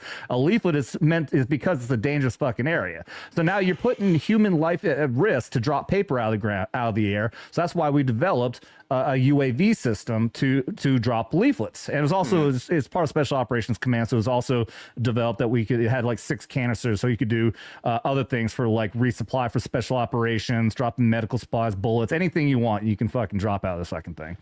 And what we even did it in Afghanistan or whatever. We actually we were dropping food supplies for the people being starved to death or whatever. I think it was Afghanistan. And and of course the bad guys are scooping it up. The Taliban, Al Qaeda, stuff like that. They're just It's just the people with the guns make the rules. It's the way it is.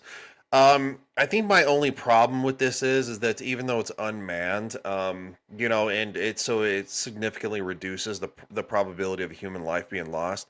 You're also dealing with the fact that it wasn't that long ago, the Battle of Mogadishu. Like, these things are bullet sponges. And I mean, all guns and everything under the sun is going to be aimed at it. So like it can be unmanned all at once, and it can have rockets out the side, which is great. But at the same time, for the best way to put it is say, how many rockets do you think that thing had on it? Like what? Somewhere in the neighborhood of like 20, 21, something like that. Looked like 7 in a row, and something maybe so. Anyway, maybe even 49. I don't know, 7 by 7.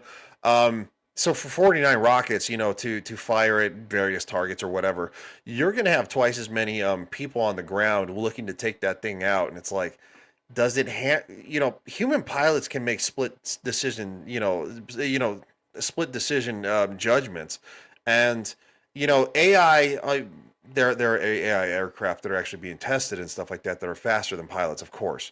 But you know, it's one-on-one. When you have multiple versus uno or a couple, I mean, I guess I get it. I don't know. I mean, I feel like that it's going to be a very expensive bullet sponge.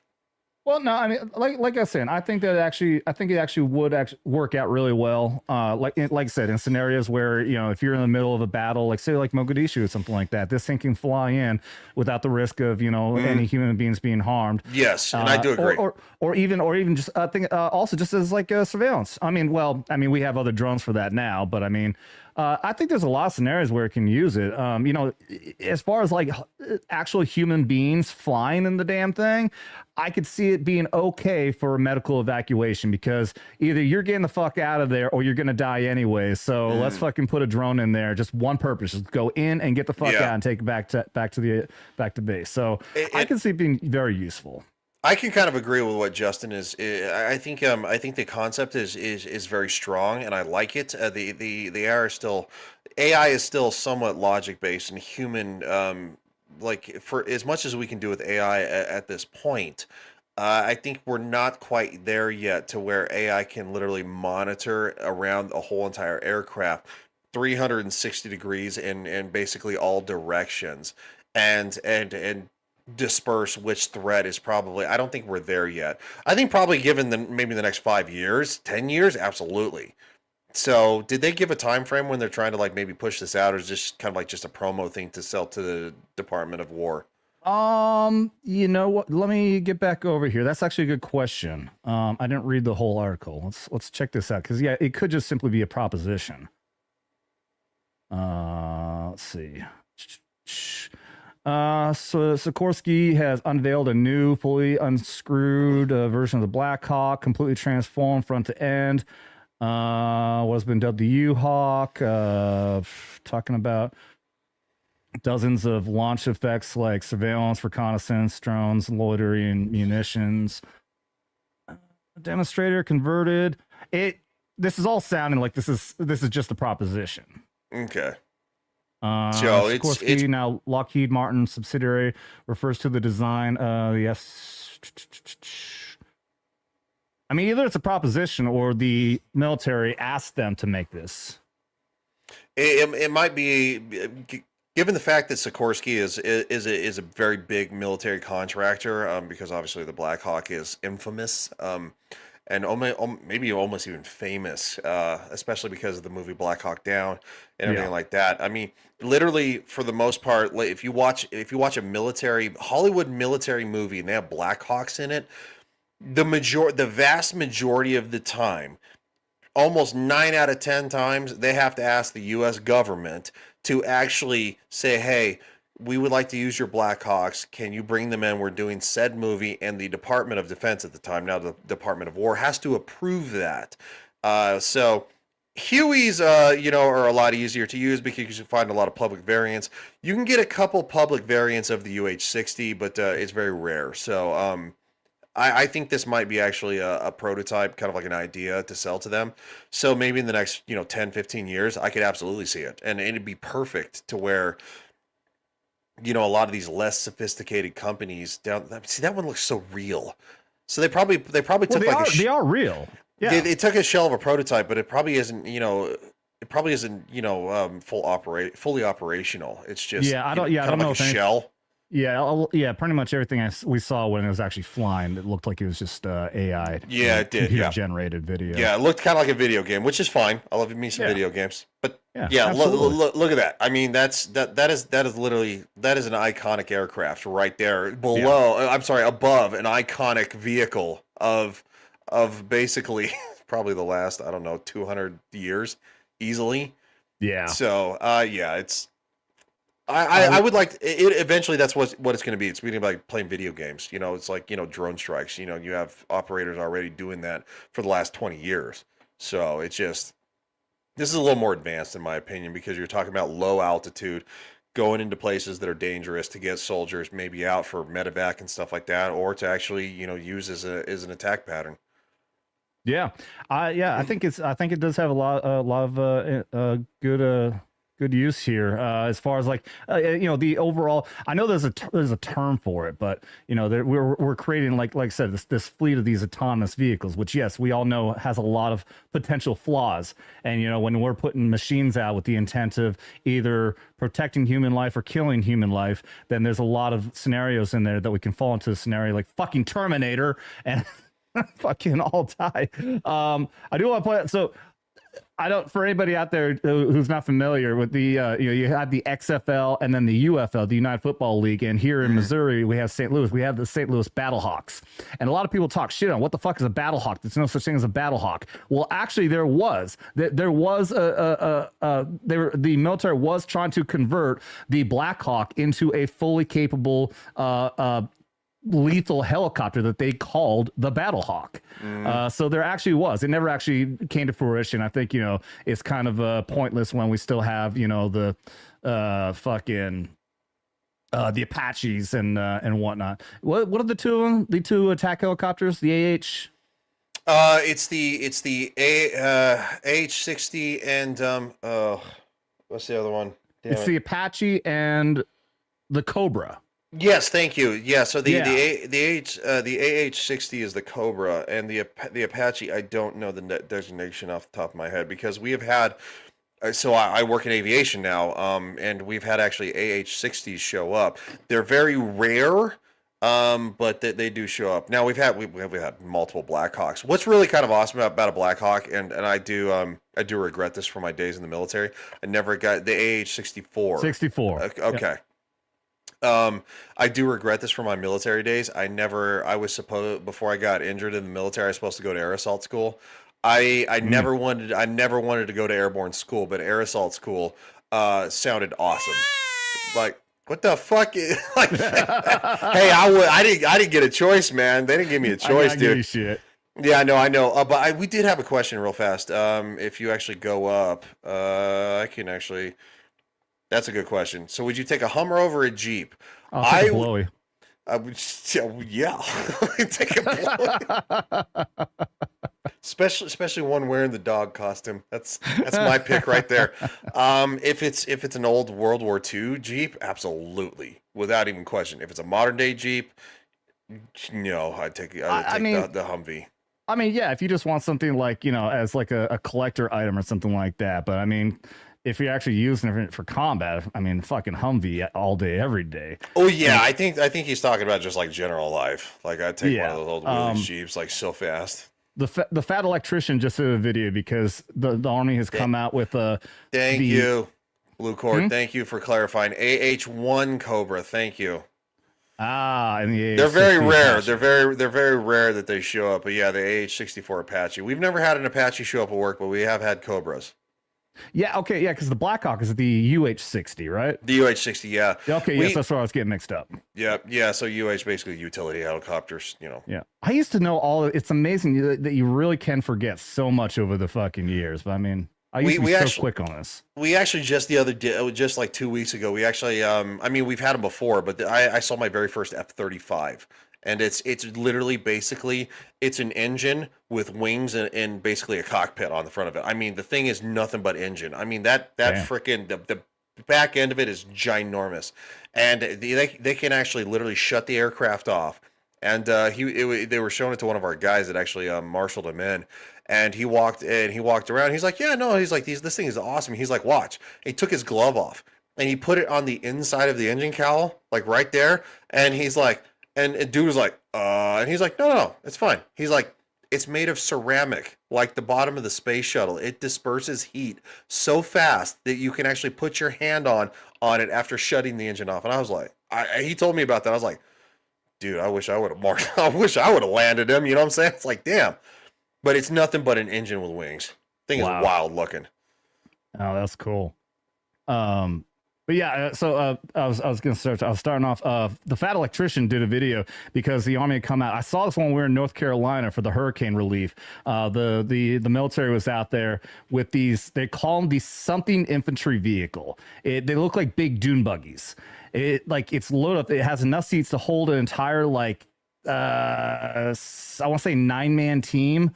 There's like 4 in the front. I think there might actually be 3 rows, and then there's like seats in the back that go sideways. So you can hold an entire fucking infantry squad or team in this vehicle, and it has no doors. It's all just rails and everything. And so a lot of people talking shit on it because, of course, we went from the war on terror where we were dealing with IEDs. We had to start off our Humvees being completely exposed, having to put fucking metal panels, whatever we could, to try to not get blown the fuck up, to finally up armoring these things and putting air conditioning in. There was bulletproof windows that you have to have everything rolled up. Yes, it sucks when the air conditioning dies on you, which happened to me on an 8-hour fucking convoy.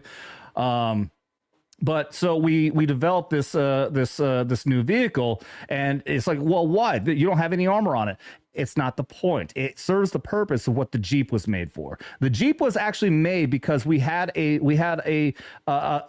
missing area of what we need for logistics in how to get to certain battlefields. We had big armored vehicles, we had tracked vehicles, but we didn't have a small, highly mobile vehicle that could get to areas, whether it be going through woods or grassy areas or dirt or whatever the fuck. That's what the purpose.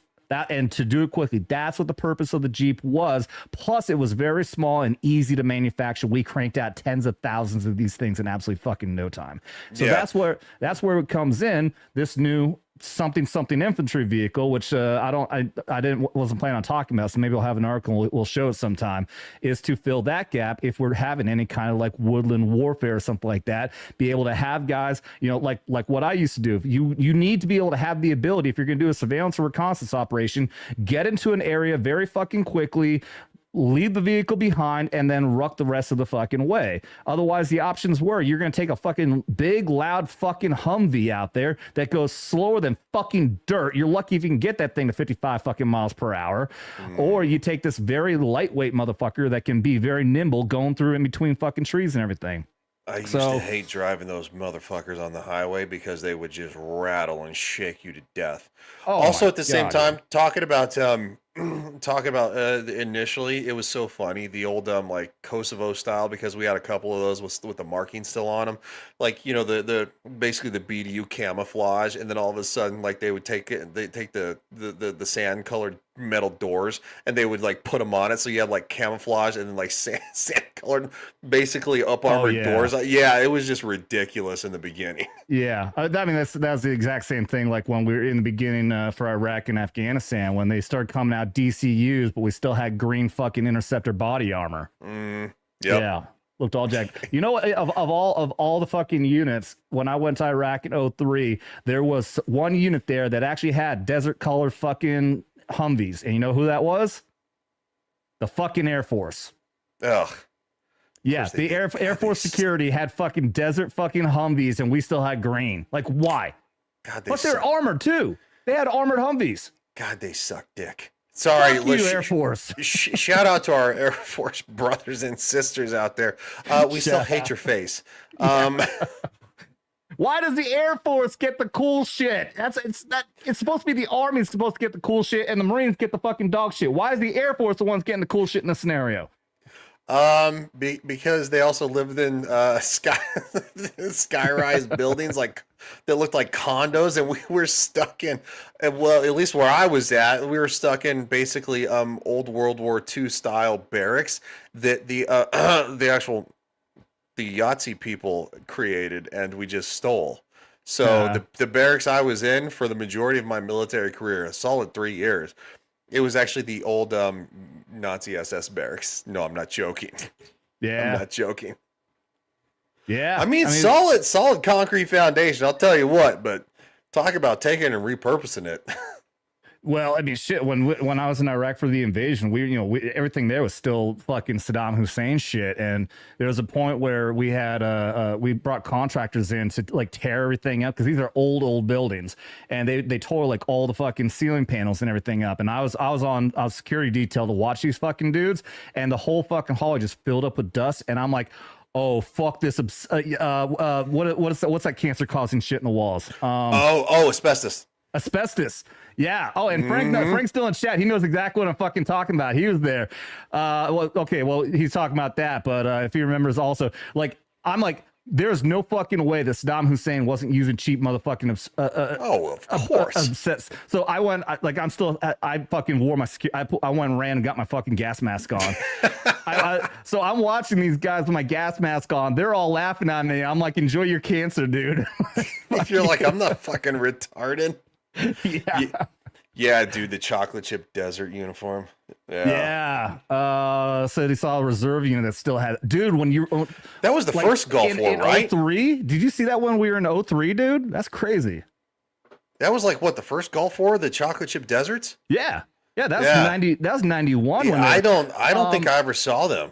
No, and they were wearing them in Mogadishu too. They were still wearing them then. Yep, they were. Yeah, well, because Mogadishu was like what, 93, 92? I thought it was late 90s. Wasn't it later 90s? No, I think it's early 90s. I think it was 93.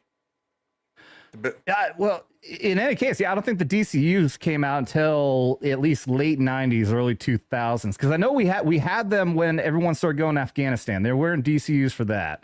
90 to 93. There you go. Okay. Yeah. So they must have came out the DCU after that then. I do love my history, man. I really do. I love me some history. I do too. I haven't given a shout out yet. I've seen Donk here popping in. Welcome. I don't think I've seen you before. Says he has a pair of the chocolate chip pants. That's fucking wild, dude. Says he was invited to march in a parade in DC, so he had to get a pair.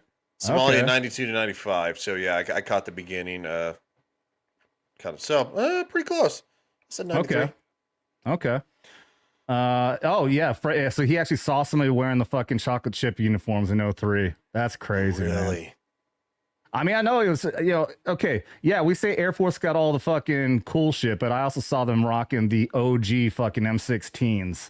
I mean, that's like, ugh. Yeah, no, we had the M4s with the ACOGs on it. Yeah. That was like, dude, you got an ACOG on? It's like, yeah. It's like, because my job does stuff. Right. Well, so if Frank doesn't remember, there's a reason why. So in Lurs, got all the cool guy shit. Everyone had the M4 with everything fucking on it. All the cool guy shit, because hardcore fucking cool ass infantry unit Lurs is. But in case Frank doesn't remember, I can't remember, we talked about this when I visited him, but there was a period of time where my team was initially, we were attached to Lurs early on before Iraq even happened. But our original company actually was called the Combat Support Company, CSC. But we were only being attached there. And there was a period of time when my team leader came in and we got reassigned back to CSC. So and that was right before we went to Iraq. So we, unfortunately, the platoon I was in CSC had M16s. Okay. Now, thankfully, right before Iraq, though, we got M16 I want to say A4, or is either A2 or A4. But it was the A1s were Vietnam era because they're fully auto. The A2s were burst. Okay, so then they came with that. So it's the M16A4 then that came out because it had the fully adapted, it had the Picatinny rail and it had the detachable fucking sight. So we had some cool guys. We didn't have an ACOG, but we had an M68 red dot. So it wasn't completely fucking awful, but still though, I didn't get all the cool guy shit like Frank here did when he was still in Lurs. Like we would have, because they got decked out with all kinds of cool guy shit. I still had to deal with a fucking long gun. Deployed because of goddamn fucking CSC. Oh my god, they were fucking huge too. Like compared to an M4 and like having that, like I would take a carbine all day because that long sumbitch. Like it's wild. I still to this day do not understand why they gave us those, because in the CSC they had the combat engineers in this company too. It's a mixture of a lot of shit. The combat engineers got M4s, but we were, for some reason, because they didn't know where else to put us, they put us in the fucking the aerial defense guys, the fucking whatever, those guys. Anyway, it's kind of cool, but all of them got M16s, so we got M16s because they weren't actually involved in really like the possibility of actual direct contact. We were. Like, our job was specifically to be essentially like light infantry. We were supposed to have a big heavy rucksack on, go in covertly into an area, camouflage if need be, and watch what the fucking enemy is doing. And they gave us a fucking M16 to do that. I still to this day, obviously, I'm still fucking pissed off beyond all belief that we had to carry that motherfucker around. I just know that one of the reasons that's because as military police and our nickname was multi-purpose. If you, at least in the Army when I was in, the reason we had M4s is because we had to kick doors in, and we had to you had to just had like that short, like, because you have this long motherfucker and you're going into a structure. And I mean, you're talking about like when you think of a house in the United States, you're like, oh yeah, it's like 1,500, 2,000 square feet, maybe like 3,000. Like, you're going into a structure that's literally like 4 walls and like maybe a room off the side. Like, you have to be able to. So I know I've only seen a handful of the actual M16 A2s, and one of them had a grenade launcher on, and just the heftiness of that thing, I was like just shocked. Like, this is asinine.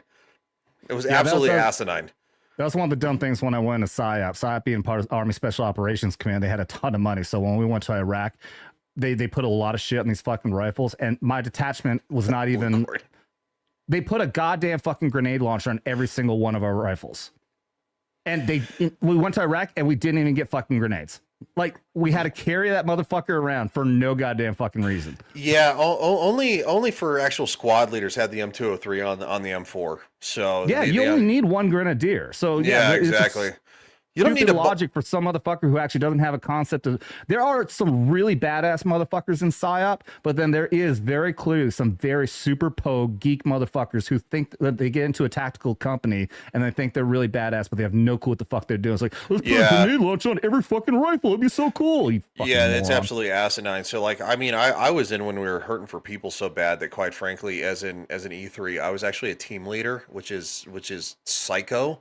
Usually it's like it was like an E4 to an E5 at least, and then of course the squad leader would be like an E6. No, I was in when, like, the team leader was an E3. I remember when I was a team leader and my squad leader was an E6. So, and he's like, all right, he's like, I'm relying on you to, like, to help me motivate these soldiers. And I'm like 19 years fucking old, and I'm like, I hadn't even made E4 yet, and I'm like, okay, like, I guess we're gonna figure it the fuck out, like. Yeah, that was crazy shit, dude. We were hurting for people so damn bad, and this was back in like 2004, 2005, 2006.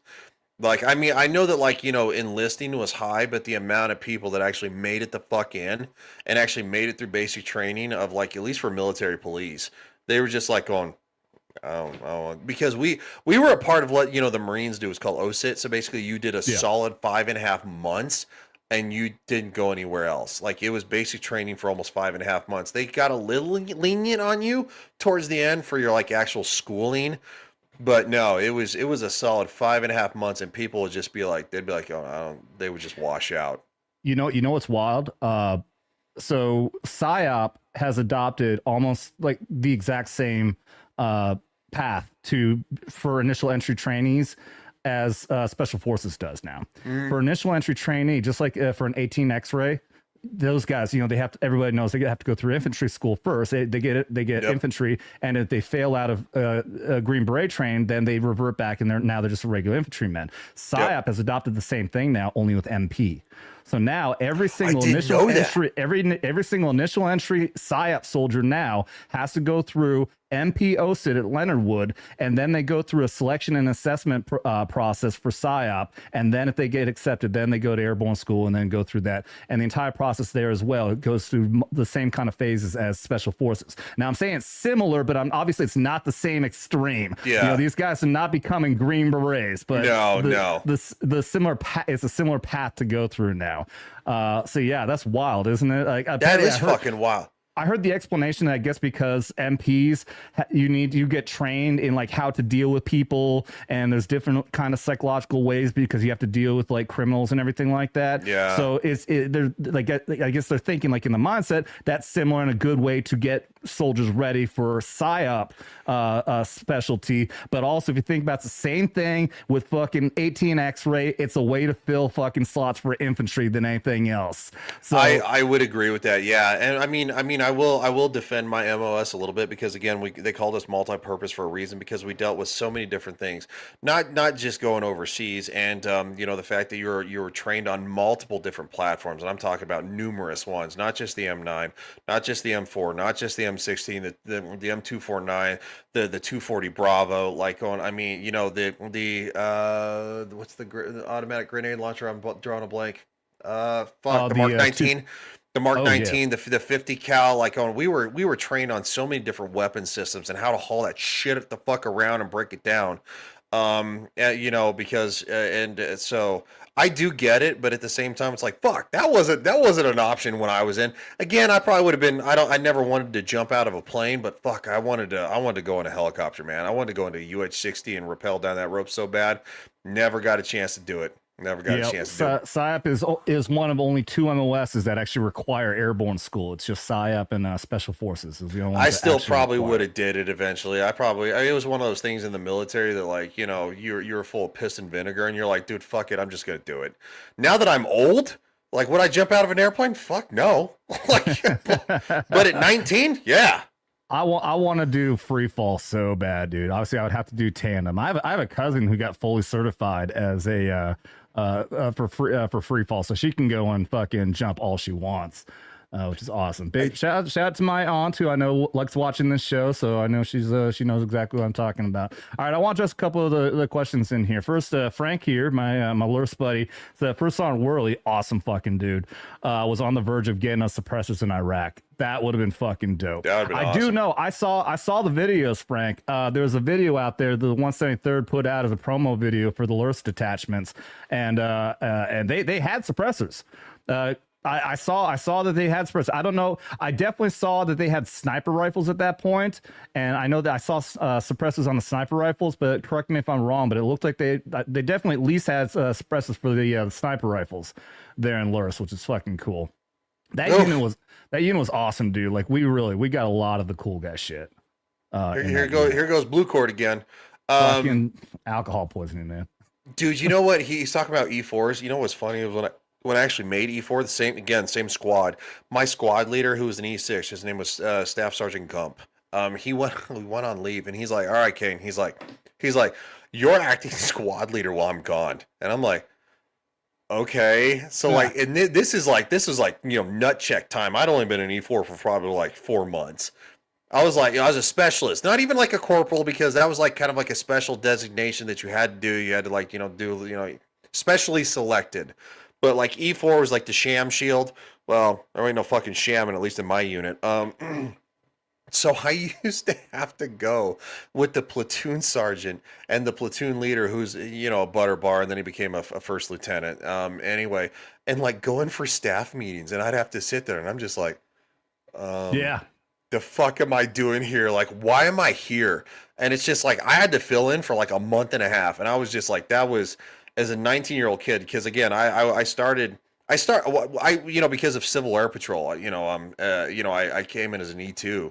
So E3 wasn't hard to get, at 18.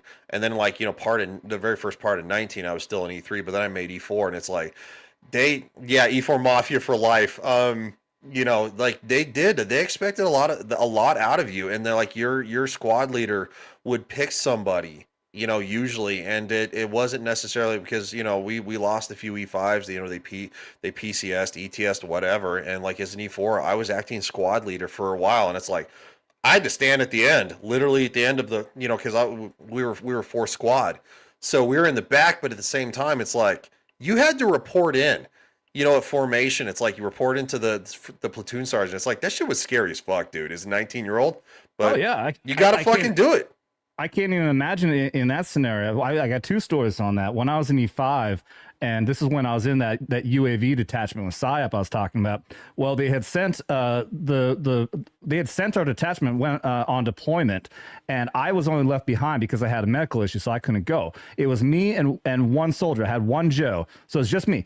I would do formations as an E5, and I was in charge of the entire the detachment. So I actually had 2 of these UAV systems that I was signed for. It was like $250,000 I was signed for with this fucking equipment, and I had one Joe, and we would do company formations. I'm literally standing there as a platoon sergeant, and I would turn around to my one fucking Joe, and he would salute back. It's the one whole fucking detachment, just me and him. And I went to those staff meetings every fucking morning. I was the only E5 there, and it was intimidating even for me. You know, I was in the Army fucking 7-8 years at that point, but even for me, I was fucking intimidated by that. I didn't know what the fuck I was doing. I got tasked with I got tasked to do an operation, some sort of a confidence course or something like that. It was a tasking that was required for an E7. But they had me do it anyways, and I had to start going around. I had to go requisite a medic, which ended up being a special forces medic, and I had to go sign for this equipment and set everything up. I didn't know what the fuck I was doing. I've never done anything like this. You know, it's one thing if like you work your way up as like an assistant team leader and they show you how everything works. I just got thrown into that shit. And you know, especially like, you know, I'm signed for $250,000 worth of equipment. Like, holy fuck. But I did also when I was in E4. This is when we thought my MOS was going away, and my team leader and ATL, both staff sergeant and sergeant, they fucking left. They got PCS'd off, and we were told we weren't going to get a replacement because our MOS is going away. So we ended up getting thrown. I ended up becoming the team leader. I was signed for our radar equipment, again, like something like $50,000. So again, like you're saying, I'm an E4. Not super young. I was in the military probably like 2.5 years or so at that point, but so not totally fucking cherry. But at the same time, like I'm signed for this equipment, and I have these two fucking idiots, Purcell and Turnbow. Frank knows exactly what I'm talking about. That I'm supposed to be in charge of. Those motherfuckers didn't listen to me for fucking anything. God, I hated those two so fucking much. But thankfully, at least I never even thought about this. But yeah, they never made me go to any of the staff meetings. Which is wild. I was a team leader of 2 soldiers. And I guess maybe because they threw us into the commo section, and there was a commo sergeant, E7, that was in charge of us. So I guess it wasn't a necessity. He went instead of me. Yeah. So. No, it was, I just, you know, because, we actually went to the same thing. Like, it was really funny, too. And they're like going, oh, yeah, your MOS is not going to survive, or your company. I think we went through something similar because I was a part of the 529th Military Police Company, the Honor Guard, which is the largest MP company in the U.S. Army. Formerly of Heidelberg, Germany. Now I think it's Stuttgart. Anyway, long story short, they were talking about the fact that, like, you know, our MOS is going away, or like, or you know, some bullshit like that. It's like we would lose people, and it's like, but we would get new like privates in, but we would lose like senior officials. And so then you have like this like group of like, you know, like E5s, E4s, like, you know, whatever, just like holding it together, and it was fucking ridiculous.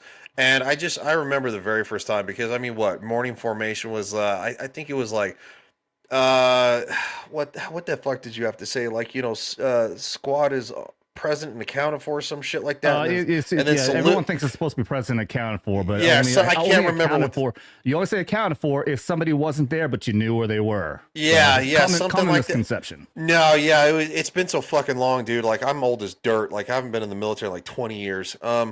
But yeah, it's really funny that Wayne says, he's like, you know, as an E6, he's like, I was a meat gazer. That's what I was laughing earlier. Oh no! Because there was your analysis test. Fuck. Oh God, I remember that one time too, because they said it was always random. And I mean, in the military, I was never somebody you would suspect be in trouble in any way, shape, or form.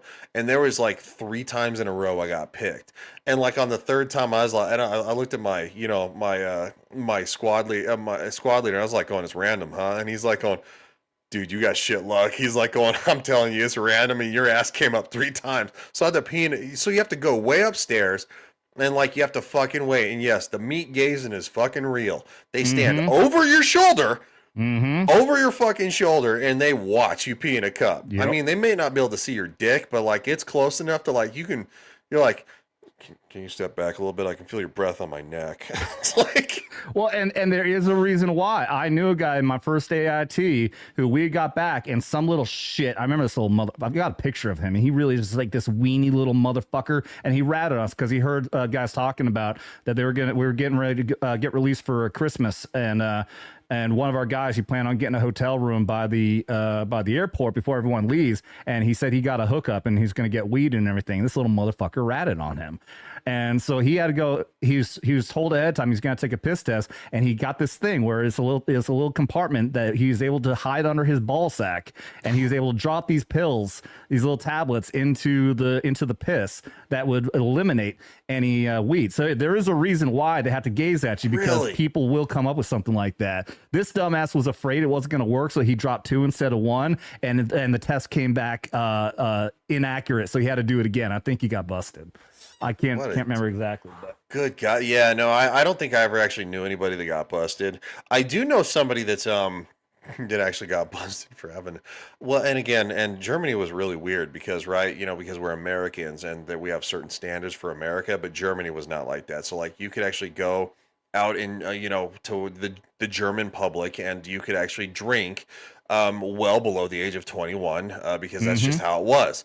Same in Italy, yeah.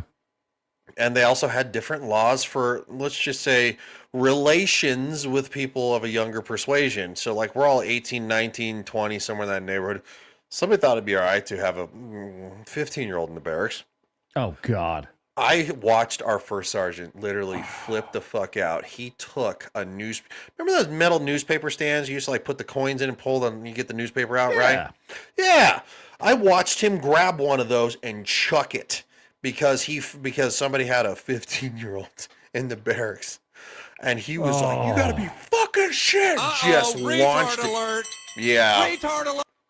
That's, my God, how dumb can you be? We were in formation for like 3 hours, and we all, it was on a Saturday too, and we were all in formation for 3 hours, basically just going around and around who saw what, basically.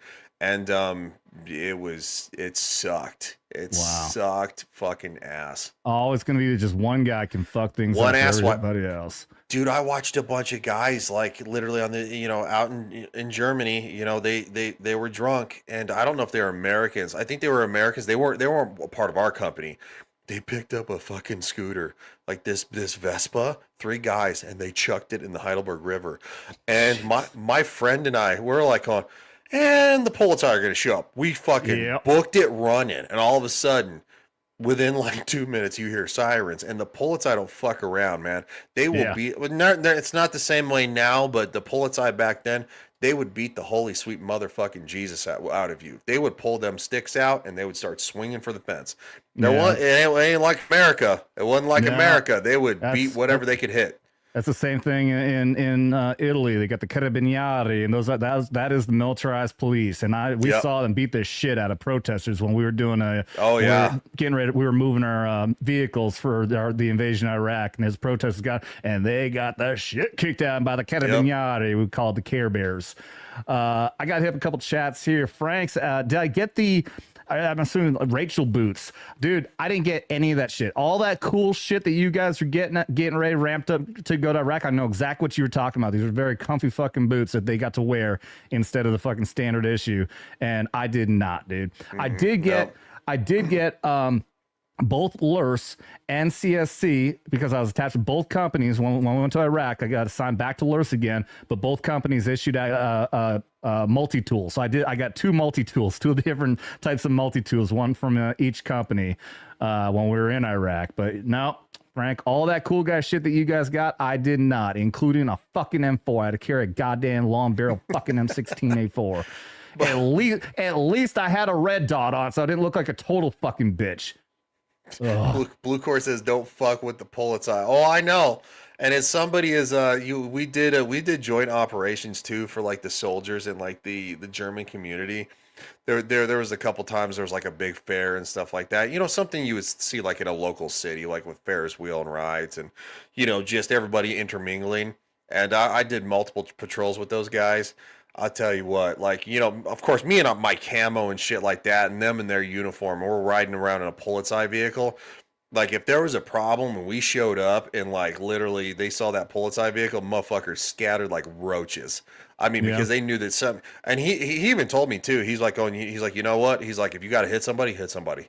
And I'm like, okay. I'm a 19-year-old kid, and I'm like, I guess I'm gonna start swinging, like because they were not fucking shy about it. So, I can't remember why exactly, but when we were in Iraq in 2003, for some reason, so we had the FOB we were at in this place called Dibis, and the main base where 173rd was headquarters. I was in Kirkuk Air Base up in northern Iraq, and for some reason we needed to go back. We're at Kirkuk, and we needed to go back to Dibis, and for some reason we rode with these cops. It was an SUV, and we rode in the back of this cop vehicle, and they were flying. They turned on the fucking sirens, and this cop in the back, this Iraqi cop in the back, pulled over a fucking blanket, and he had beers. We were cracking open fucking beers, riding in the back of a fucking cop SUV with the sirens and the lights going, sitting back chugging beers. It was fucking cool shit. Yeah, I never had that experience. I wish I would have. There's plenty of beer, but never a police vehicle. That's actually one of two. I completely forgot about that story too. That's one of two stories that I have of cops hooking us with alcohol, because 4th of July, we were pissed off. We were on the FOB, and everyone back on the main base was getting lobster tails and steak, and we were still eating T-Rats. And then we had to go on patrol also. So we said, you know what? Fuck it. We're still kind of early on there. And we went up to the cop shop in our Humvee, and we asked, hey, whiskey? They kind of this little cluck, cluck, cluck. And next thing you know, this guy just hops in the back of the Humvee. I'm like, what the fuck are you doing? But he just starts pointing directions. And sure enough, he brings us to a fucking bootlegger house where this dude has a basement full of alcohol. And he's like, you name it, I can supply us. Every time we go on a patrol, what part of our patrol would be swing by that dude's house and pick up our resupply of alcohol. So never had that. I will say this though, did have a patrol vehicle more than once. No, not get arrested as in the back of the vehicle, but like they would respond downtown, because again, you know, when there's Americans, there's Germans, there's all kind of stuff. You know, the Polizei show up, we show up, and you know, this is not American property. This is not American soil. They didn't buy it. They didn't, you know, nothing like that. Like this is literally nothing but Germany straight up. And like there was a couple of times they would show up, you know, there'd be a fight, something like that. Usually Americans versus the Turkish or whatever, because they fucking hated our guts. They hated us so much, and the Turks would always actually start problems with the Americans anyway. So we all showed up. So there's one time my buddy and I'm still friends with him to this day. And he was like, he walked over. He's like, dude, he's like, I don't want to get a fucking cab, man. He's like, we still have to walk like fucking, 4 blocks this way. So we walked up to the patrol. They're like, you guys are done, right? And he's like, yeah. And he's like, can we get a ride? And he's like, back to the, Patton Barracks. And he's like, yeah. So we're drunk as fuck, dude. We're getting in the front seat, the back seat, and just right back there. And he's like, fucking Uber, dude, with fucking lights and sirens. It was so fucking funny, because there was one time too. He's like, okay, I have to respond to this call. And he's like, we're going to go. I'm going to drop you at the front gate, and I'm taking off. And we're like, all right. So we got to the front gate. We hopped out, and he hauled ass to fucking PHV, which was another, like, I don't know, probably like 10 blocks down. So yeah, it was just, we were not supposed to do that, but we fucking did it. Yeah. I mean, this is like what Frank is saying here. Like, we did all kinds of shit too. And then, like, yeah, we were like a rogue unit. We were in the middle of fucking nowhere. Dibis was just a little shithole, middle of fucking nowhere, and we got away with so much shit, dude. It would just be like every once in a while you'll hear someone like yelling out, "All right, we got headquarters. We got officers showing up. Everybody, put your fucking uniform on." Because we'd just be walking around the fucking FOB, just no uniform, what the fuck ever. And I have a picture of, we had a huge protest going on at our gate, because there was conflict between the Turks and the locals up there, the whatever the fuck they were called. And we had a protest, and everybody's all geared up and everything. It's my team leader. I have a picture. It's my team leader said, "Fuck it, I don't care." He was tanning, and I got a picture of everybody along the roof looking at this giant protest, and there's Sergeant Perry laying out sun tanning on the fucking roof while all this is going on. Like, I don't care. They're not going to do anything. This is one of my favorite stories. So we had domestic terrorists, right? They were German citizens that hated our guts. They would They would sneak on. They'd set Blue Cord, I'm not forgetting about your super chat. I'll get back to you, buddy. Yeah, and he has a question for me, so we'll get to that. So anyway, this is one of my favorite stories. They would sneak onto base just like slightly, or they'd throw like a Molotov cocktail over the fence and catch a dumpster on fire. They were bunch of fucking old liberal women, basically, you know, in their probably in their 40s at this point, late 40s, early 50s. So now I sound fucking old because, you know, at the time I was 19. And so anyway, one of them, they love to ride their bikes because they're saving the environment. You know, nothing's fucking changed in fucking, 25 years. So anyway, one of them was behind Campbell Barracks, which was USERA headquarters at the time in Heidelberg. And I was on patrol, and it got called in, so I came around the back, and I actually saw her, and she was riding away from me. And so I was like, all right. And they're like, well, you can't do anything unless she tries to vandalize property or tries to trespass, whatever. And I was like, all right. So I'm just following her. Campbell Barracks is fucking long. It's like a mile and I don't know, like a mile long, mile and a half long. It's long as shit. So I'm following her, and I'm after like I don't know, 90 seconds, 2 minutes. I'm like so tired of this. I know there's a turn coming up to go on this bike path that goes down by the river. So I was like, I didn't call this in, by the way. I was just like, I'm so sick of this. I don't want to do this. I don't want to follow this stupid ass lady. I got on her ass on the bike, and she just kept riding. So I fucking nailed the siren in her fucking ears. I mean, she was like 5 feet away from me. She jumped, almost fucking fell down. That would have been bad, by the way, because I would have ran her over. So it wasn't a great idea at 19. Anyway, she jumped, jerked, started pedaling her ass. As soon as she hit that fucking turn to go to the river, she fucking turned and slid and actually almost wrecked. And I was like, well, that solved that. And then later on, of course, I was like, yeah, she almost wrecked in front of my car. I would have murdered her. Like, it wasn't a great idea, but it was funny. It's a funny story now, but 19 years old, you have a cop car and a gun. It's like, I can understand why now in the United States you need to be 21. Even in the U.S. when I got back and they gave me a badge and a gun, the local sheriff's department, I was like, 21 was too young. Like maybe 25 because you're an idiot. So, I mean, because we had guys that like they would spray pepper spray in the vents of the patrol vehicle, and then you turn the AC on and like it would blast your face, and you're just like, oh, as a prank? As a prank. Oh, dude, that's no, I'm not fucking around. Yeah, as a prank. That's fucked up. That's fucked up. As you're getting ready to go on a patrol, you are now impaired. Yeah, you're now impaired. So like you have to wash your eyes out. Yeah, we got in a lot of trouble for that one. We don't know who did it. It wasn't but yeah, it wasn't me that it happened to, but it happened to another guy in my shift, and I'm like, hey, yeah, we got a lot of trouble for that. Yeah, that's dumb. We got a lot of trouble for a lot of stuff. All right, I want to circle around here. Like the chat, I love the chat is going off, and yeah, it's awesome. These war stories are ones that I love and live the good times. That's why I like, I mean, it's perfect. Vets Talking Tuesday. We're really just talking and telling stories and shit. Very different from knife hands. I got to get up here and hit up the super chat. Thank you very much for the blue. Thank you, Blue Cordell, for the 20. Also, thank you for the Blue Cord Devil.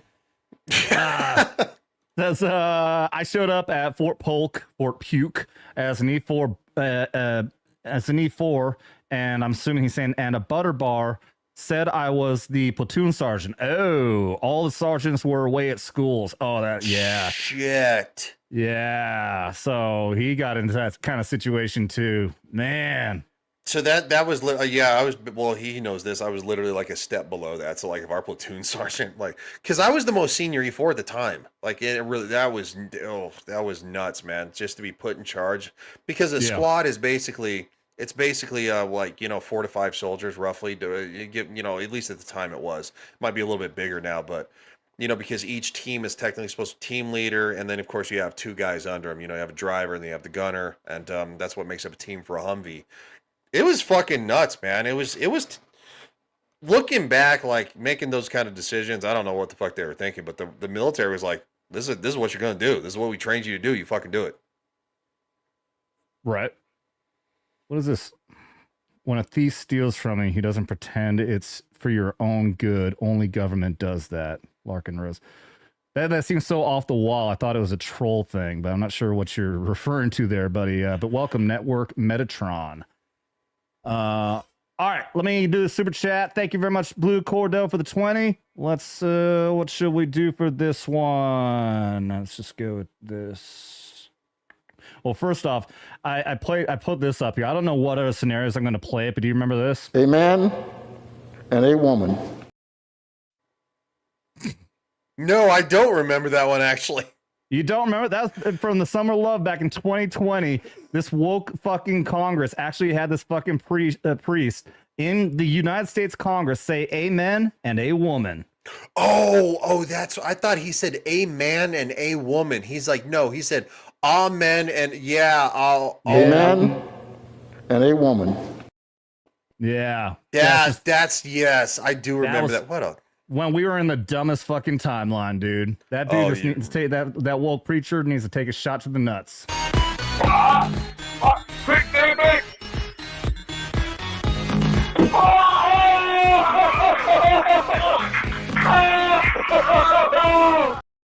Shout out, Blue Cord. I'm just gonna say I'm so glad that for the longest time I thought that that my unit was the only one that did that. We did it with our combat boots, by the way. I thought that was just an us thing, that we were that fucking retarded. It's nice to know that other people were that fucking retarded, that we thought it'd be funny to throw our combat boots and see who could hit each other in the nuts first. I'm so glad I was never part of that. And I actually, back when you had like the Polaroid cameras, the disposable ones, like, you know, because we were getting ready to go on like Christmas leave, that was the only break we had actually for OSIT at the time. Yeah. It was the day before. So we were getting everything ready. We're basically like, you know, they were going to clean the barracks and stuff like that. So we're packing all the bunks up, you know, rolling everything up, you know, like you would do. And we were sitting in literally the changing room, which is outside the shower room, which is outside the shitter room, you know, because it's all connected. And we saw on each side of the changing room, there's a bunch of guys on this side, guys on this side. And I caught the perfect picture. A guy launched it, hit a guy in the nuts. And you can just see the still of it, the boot in motion, hitting his balls, and the flinch of, and that was the picture. I still have that picture to this day. I caught the slow-mo back before slow motion was a fucking thing, man. Like I caught it with a disposable camera, one of them Kodak ones. Oh, that's fucking wonderful. Oh, the stupid shit that we would do, man. Yeah, absolutely fucking mind blowing. I'm looking right now. Hold on. I'm going to pull up. I think I found a live feed of something. I'm not sure. It looks like something may be going on in Portland right now. Let's check this out real quick. Oh. I copied the search instead of the actual fucking video. That's stupid. I'm still here. I'm just, the camera's off real quick. Yeah, no, you're good. No, it's actually, never mind. I retract that. Nothing looks like it's happening in Portland. But Chicago, that is incorrect, sir. There's always something happening in Portland. It's whether it gets filmed. At least not on this live feed that I'm looking at. This is Chicago right now. Looks like we were watching this earlier, and they pushed all these people back from the entrance to the ice facility here. And it looks like they've just been holding them back. It looks like nothing else is really going on here. But this is a wild difference from what happens in Portland, because video from Portland, you'll see like they're allowing them to converse right at the entrance and then just stay there only until vehicles need to come in and out. Then the agents come out and actually will move them out of the way for the vehicles to come in and then let them come back in again. So and that's absolutely insane, by the way. Logistically, that is a fucking nightmare. You are asking for problems. Like, yeah, I know it's not necessarily, but think of that basically gate as a doorway. What is a doorway you're trained in the military consider it as? And in law enforcement, it's called a fatal funnel, to where when you're trapped in that little gateway, literally, you're trapped at the mercy of anything that's coming around you from any direction, because you're trapped in that little area. Yeah. So no, that's absolutely asinine. The fact that, like, dude, you're law enforcement officials, you're allowed to push people into the streets and even actually push them maybe even beyond that. If you want to occupy the street space, you're allowed to shut down traffic. You're law enforcement. It's the way it is. Yeah. Blue Cord. I think Blue Cord is right. This is actually Portland. Yeah, this is the same area I was looking at before. Yeah, the title says Chaos in Chicago, live, ICE and National Guard clash with protesters after shooting. Was there a shooting I didn't know about? I haven't heard anything. Oh, you got people running. Let's listen to something out of here. Is this actually what's happening right now, or is this a pre-record video somebody's putting out as a live video? I don't know. I really don't. I know I haven't heard about a shooting. Let's see what the video description says. Tensions are at a breaking point. What is that snapping sound?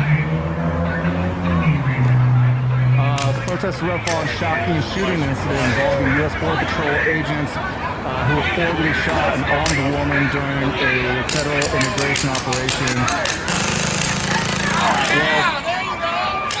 Well, that's that. Okay, this must be old then, because that was what happened in Chicago. That happened like a week or two ago. Okay. Well, I hate to bounce, man. It's been a damn fun 2.5 hours. I've missed fucking doing this, but I need to go hang out over there for a little bit. Yeah, dude. So, yeah, no, this has been a lot of fun. It's good to fucking talk military shit again. With somebody who knows. What's kind of funny is that, for a lot of the stuff that I've kind of, as stories that I've gotten older that have come out about like weird shit that I've done in law enforcement and stuff like that. Like, I've had family members like going, wow, they're like, I'm starting to think that they kind of really screw you guys up. And I'm like, yeah, they put us in a lot of fucked up situations where you see a lot of fucked up shit. And it's like, I actually had my mom ask me one time, she's like, how many times has somebody tried to kill you? And I'm like, and again, this is a legitimate thing. Like, I like nightmares or stuff like, Ryan, can you answer my question? Sorry, put that up. I will. Yes. Blue cord. I forgot about that. Anyway, long story short, I've had multiple times where people have tried to kill me. So it's like, yeah, so every once in a while, like when I'm really stressed out, I get weird dreams where people are trying to kill me. My favorite one is back when I was in my 20s, I actually brought my girlfriend home to this house. My parents had never met her. We're actually sleeping in this room, because it was a guest bedroom. And I had a dream where like I was actually firing at somebody, like charging me. I swung my arm and I smacked my girlfriend of 3.5 months in the face and woke her up. And she's like, you hit me in your sleep. And I'm like, I'm sorry. Anyway, so Blue Court says, Ryan, ever pick up a prisoner that did hard time in German prison who was heading to Leavenworth? I had to drive the MPs once. That guy was so happy to see us, even though he was going back to prison. No. I dealt with Americans. I've dealt with Turkish guys. I've dealt with German people. One of the most impactful that was probably one of the worst ever was the grape of I think she was 15. She's 15 or 16. We found her, close to the front gate of so we had MHV and we had Campbell Barracks. So USER headquarters was here, and then MHV was one of the concerns that basically a group of housing, apartments style kind of stuff, condos, whatever you want to lump it into. We found her. She was from MHV across the way, but we found her in front of Campbell Barracks, and she was basically clutching the wrought iron fence, holding on to it, kind of like slumped on her, while sitting kind of sideways. She was in a funky way. It looked like she got assaulted. We didn't know the extent of it. I was one of the first ones to show up. That really kind of sucked because, quite frankly, she was very skittish. Rightfully so. Yeah. From what we gathered, it was a Turkish individual, probably roughly in the neighborhood of his mid-30s. From what I understand, we never caught him because it was a joint effort between, the U.S. Army Military Police and the Polizei. Obviously, Army investigators got involved in it, and Polizei investigators got involved. I don't know if they ever found him. I didn't get the follow-up, but it really, really fucking sucked because I've never seen somebody, so messed up in that way. To imagine a 15-year-old, 15, 16-year-old girl who'd been through that. And it was at like 1 a.m, so there was nobody around to help her. Like nobody probably heard her scream. And we got the advocate out there who was a female. She helped. I helped the advocate, but it wasn't until the actual advocate got there that she loosened up a little bit, because she was obviously hesitant of men, understandably so. She wasn't afraid of me. She was still in shock. So like the body responds to that shock. And once the advocate got there, talked to her and stuff like that, I actually helped the advocate, and I helped her into the ambulance. And I don't know what happened to that young lady, even to this day. But it was gross. It was really, really gross. So yeah, that's another reason why I could never have been a cop, because I could not have dealt with having to be exposed to that kind of stuff. It's I was listening to a show earlier, and they showed Holman, our actual border czar who really wants to protect this country, and he was telling a story about having to see these vehicles full of dead bodies that cross the border, and then he almost actually broke down and cried when talking about a girl that was just repeatedly raped, young child, and just seeing all the innocents taken out and all that. And I would not have been able to deal with that, man. So I mean, God bless you. I mean, we pick on you all the time for being a dirty, nasty MP and all that, but no, I'm okay with that. Actually, you have to get exposed to a lot of bad shit doing that job too. Yeah, it's I mean, we all got our fucking we all got our shit to bear. We all got our crosses to bear, so to speak. And I've talked about kind of a lot of that stuff. I turned to a very bad place to do that. Tipping the bottle's not great. It turns people against you, because you alienate them, because you become an angry fucking asswipe. So yeah. Anyway, long story short, I'm not going to bum everybody the fuck out or more than I already have. So I've had a lot of fun. I love joking around. It's great to talk about this kind of stuff and just talk a lot of shit. So, yeah, no, I appreciate it, man. And I look forward to the next time. So I'm going to go say hi to Neo, and we're going to talk a couple of video games. So at least for another hour or whatever. So, all right, man. All right, see you, buddy. I appreciate it. Yeah, thanks for being here, man. No problem. Always. Everybody, Ryan, Legion Talk 2025. Check him out. I'm sorry, I didn't even have his links ready to go. Apologies to Ryan, but if you go check out Legion Talk 2025, you'll be able to find him and his YouTube channel on there. Big shout out to Jessica is in the house. What's up, Miss Jessica, our new awesome moderator here at Vets Talk. No one likes an asswipe. I mean, some do.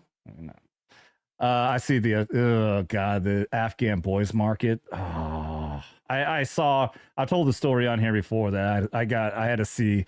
When we did training in Tunisia. I think somebody here asked about Tunisia. I think I saw that. I apologize, guys. The chat went by really fast today, so I missed a lot of things I wanted to comment on. Best way to get highlighted, though, I mean, you can drop a super chat. That's the best way for me to see your chat. Yeah, in Tunisia, we were training with Tunisian special forces there, who are just absolute fucking dog shit. I'm sure Frank, if he's still in chat, can attest to that. Absolute fucking pieces of shit. Who I started seeing these little boys inside the camp, and I asked one of the interpreters, "What's these little boys?" Said, "Those are the soldiers' boys. You do not go near the soldiers' boys." And somebody else had to fucking explain to me what that meant, and it literally meant what you think it means. Just like with the little boys, the market that Miss Jessica here is talking about. So, yeah. Jessica, by the way, you can drop a link to your YouTube channel here if you want, and we can promote that. Jessica has not been doing much with her YouTube channel, but she's planning on it. See if we can get some chats in there. And here you go. This is Ryan's channel right here. Check out @Legion Talk. He has multiple different channels. So, well, thank you. Yeah, I appreciate it, Jess. But yeah, Clinton's got it. Yeah, that's a fail on my part. I've had I used to have templates of all the channel names, but I changed a lot of things throughout the template, so I don't have those names available anymore. But go ahead and promote your own channel there, Jess. So we can get you some subs over there. I want to play again, if anybody has any recommendation, if anybody knows that there's a live stream of stuff that's happening in Portland, Chicago, anything, drop that link and we can pull that up. Otherwise, we've been going for 2 hours and 38 minutes. I'm not planning on going much longer here, but I do want to pull up. If it weren't for the fact that Ryan had to take off, I wanted to pull this up, even though he wasn't airborne.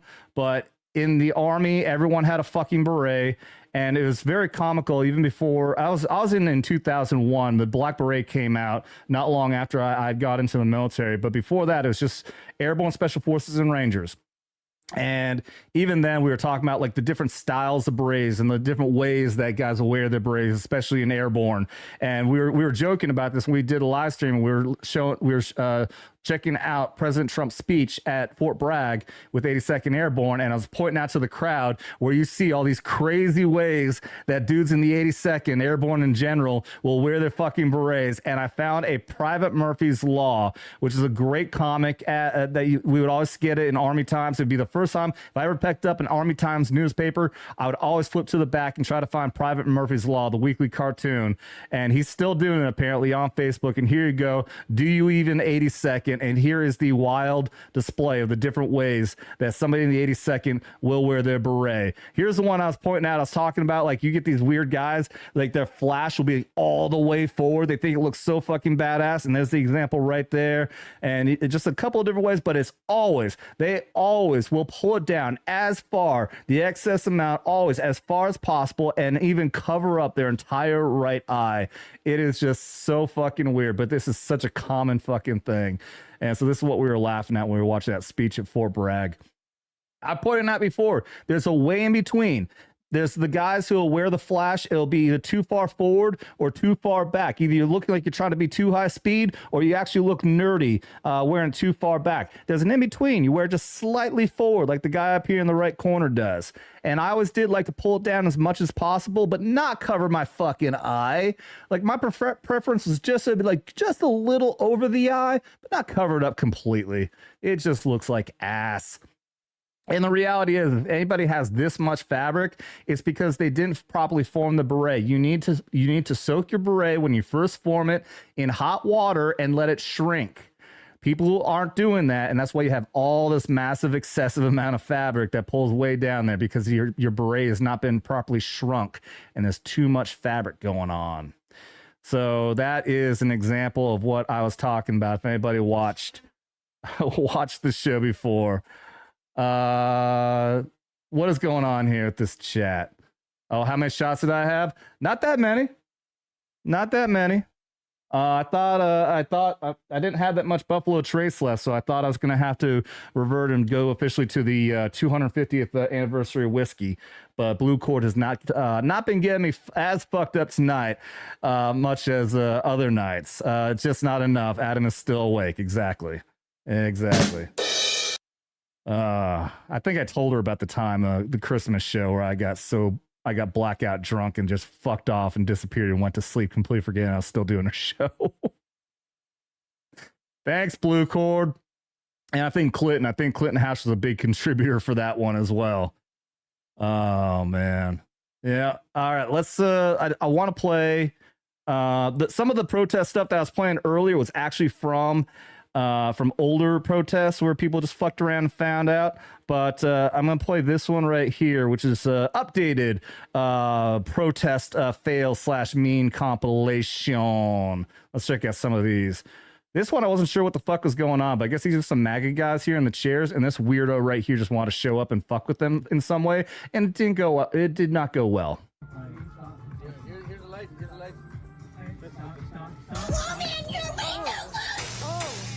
Uh-oh. Oh, look at that. Oh my god. I think he caught a pepper spray at the end too.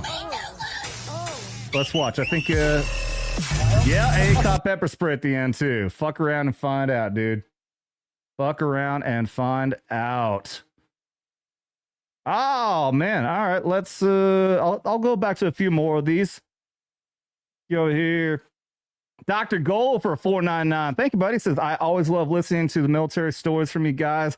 Love to all the best. Love to you there, buddy. Appreciate the fuck out of you, man. I will have a drink to that, of which I only have water. I appreciate that, man. Thank you. Oh shit! I didn't even realize the Brewers game was on. Brewers, LA 5, Brewers 1, top of the 9th. Damn it! Ah, that's not good. That's not good. We'll see how that goes. Let's see. Soak and shave your beret. That's right. You got to shave your beret and you got to soak it and let it form to your head. You got to wear it on your head until at least for an hour or two, and then it forms to your head. That is how you do that. All right, let's check some more stupid protesters out. Hey, touch me, faggot. Is your baby crying? I'll make them stop. Motherfucker, you done? Yeah, let's go. Walk around and find out. Bring out Chitty! This is from a channel called Anti-Fails. They don't have a lot of content, but I guess he's just trying to make memes of Antifa fails. Suffocation, no breathing. Somebody was talking about that earlier. Of all things, yeah, these stupid motherfuckers show up in these goddamn fucking blowies, as it's been called now. These are blowies. And want to fuck around the cops, and they just spray it into the fucking air hole, which is just fucking great. Suffocation, no breathing. I fucking told you, guys. I remember this story. This dumb fuck like poured like red paint on feds or something like that, and then is stupid enough to actually like show himself like on camera with the paint all over him, completely indicting himself. And this is him getting arrested, being identified and being arrested. Told you, guys. Hell yeah, bro. And then this is him.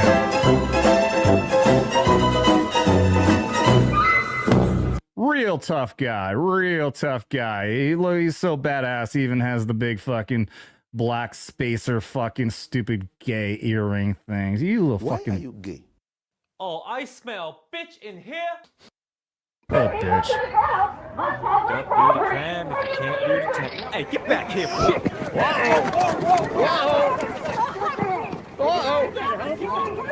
It's not small, it's thin. You gotta grab a small person. Someone says, I don't give a shit what size you are. What are we all supposed to catch the fucking Oompa Loompa motherfuckers? Oh, you just pushed a federal agent. Whoa, see that guy right there? Looks like he's hit rock bottom. Well, that guy's actually me. Get him, yeah! How hard is it to understand? You don't put your hands on a police officer. Bad things are going to happen to you. That's a fuck around and find out right there. Exactly. Beautiful. That's a fuck around and find resist, out. We must, and we will much about that be committed. I didn't watch this whole video. That's who's that fucking stupid reverend motherfucker. He's the huge race baiter. He's just the most ineloquent motherfucker who can't speak at all, but he's put on like MSNBC with his own shows, and he just comes out with the most weird. We think that fucking Kamala and Biden was bad with word salads. This motherfucker is pure fucking retardation. About that be committed. Jesse Jackson. Oh, yeah, Al Sharpton. That's who it is. Jesse Jackson's another one, but Al Sharpton is just true fucking dumb. And I can't get Uh-oh, retard alert. Move down the block to the right. CBP commander. Pity those poor bastards we're going up against. By God, I do. This is the zone we were allowed to protest in. Yes,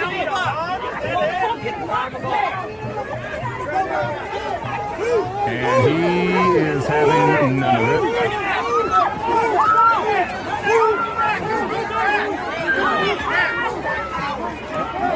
Love it. Love everything about it. Anti-fails. Red, white, blue, and hilariously off balance. All right, guys, check out Anti-Fails. It's a very small channel. Look at it. He's only got 6 views on his fucking video, but that's worth a subscription, man. That's worth a subscription. Jesus Christ. I just can't. At Anti-Fails. Check him out. Show him some love. Show him some love and see if we can't get him some more videos out of these guys. That's some good stuff. I like it. I like it a lot. That was Chicago. Yeah. Oh, fuck these places, man. I love it so much that they're starting to finally find out. I'm going to have to find a fuck around and find out audio clip that I can put on my soundboard here. All right. Blue Cord Devil with another fucking 20. Legend. All right. Says, so if Adam is for a team, bet on the other team. You're not wrong. As a perfect example, my fantasy football team right now, the Colts kicker tore his MCL and ACL on the exact day that I picked him up. He was the best kicker in the fucking league at that point, and he tore 2 fucking ligaments on the day that I drafted him or brought him onto my fucking team. I am a curse for sports, apparently. Says that guy in the white t-shirt is 2KO Tommy. He was arrested. He can't be within 200 feet of the ice building. Got arrested again because he was 190 feet from it. He's on our side? What? Why is he banned from going to the ice building if he's on our side? Well, is he picking fights with people? Because I did see JD Delay was live streaming and pointing out a certain individual who had been going to protests and fighting with protesters. Apparently, he was saying like the day before he was justified in punching somebody back because he got assaulted first. But then the night that I was specifically watching, then it looked like he didn't actually get touched. He just simply swung at a woman, which you can't do. But apparently he's suddenly kind of popular in this movement also for going out and showing people fuck around and find out. But thank you very much for the $20 there, Blue Cord Devil. Let's see, which one shall we do? Let's do this, because since we're on the fuck around and find out and spraying and tasing people. There you go. That's the stuff. I like the intensity. Eye of the tiger. Good.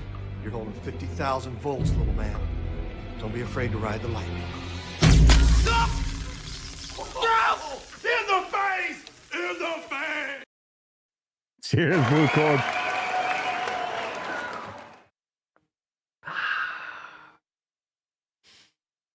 I hate to say it, but I am more of a fan of Buffalo Trace now than I am of Redneck Riviera. I am. I know Redneck Riviera has been a big staple of this channel. I still even got the warning Redneck Riviera area sign there.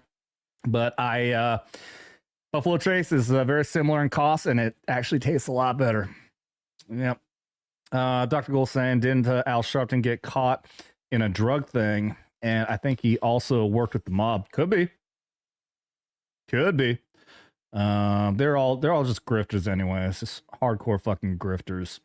Libtard Judges, he's a live streamer. Okay. That's fucking wild though. He's on our side and he's getting banned from going to ice facilities. Oh well. All right. Guys, I had a bunch of other fucking funny videos of Antifa and whatnot, getting what they fucking deserve, but I've been going long enough. I think we're gonna wrap it up here, guys. Let me pull this banner down. So all right, I appreciate the fuck out of everybody. That was a good show. We were hoping that maybe JD Delay would pop in. I had very low expectation that he actually would. I mean, he's a big guy out there. He's got a huge fucking channel, and the likelihood that he's gonna go on, just check out this little old me. I wasn't expecting much. But hey, at some point, though, we are going to have, I was saying earlier, we are going to have Miss Jessica on at some point. Formerly Army. She worked in EOD company. She was around all those kind of guys. Saw some some pretty heavy shit in combat, even for little my brain is fucking blank. And Jessica, we'll tell a story when Jessica's on. But yeah, she's big. She did the pinup thing and all that kind of stuff. She's got a lot of good stories. And like I said, go check out her YouTube page. She's gonna start doing some stuff over there. And yeah, other than that, like I was talking with Ryan, hopefully at some point we'll get going with the live streams on Vets Investigating Paranormal again. We'll do Danger Close Encounters, talk about some ghosts and alien stuff. Be a lot of fun. I love doing that kind of stuff. Obviously, I have right here my Alex Jones tinfoil hat kit. I still got to do a video and follow the instructions on the back on how to make my very own Alex Jones tinfoil hat. Speaking of which, also, remember, guys, go to thealexjonesstore.com/vets. Pick yourself up some methylene blue. This stuff has been amazing for my health recovery, getting my mind clear. Helps me get through these live streams when I'm a little bit in a funk. And even still, my brain will still brain fart on me. But if it weren't for that stuff, I would not be able to do this. I promise you. So click on the link in the video description below. Get yourself some methylene blue, some other supplements. You'll be able to help Alex Jones out, and you're helping this channel out at the same time. Much appreciated. Guys, I love every single one of you.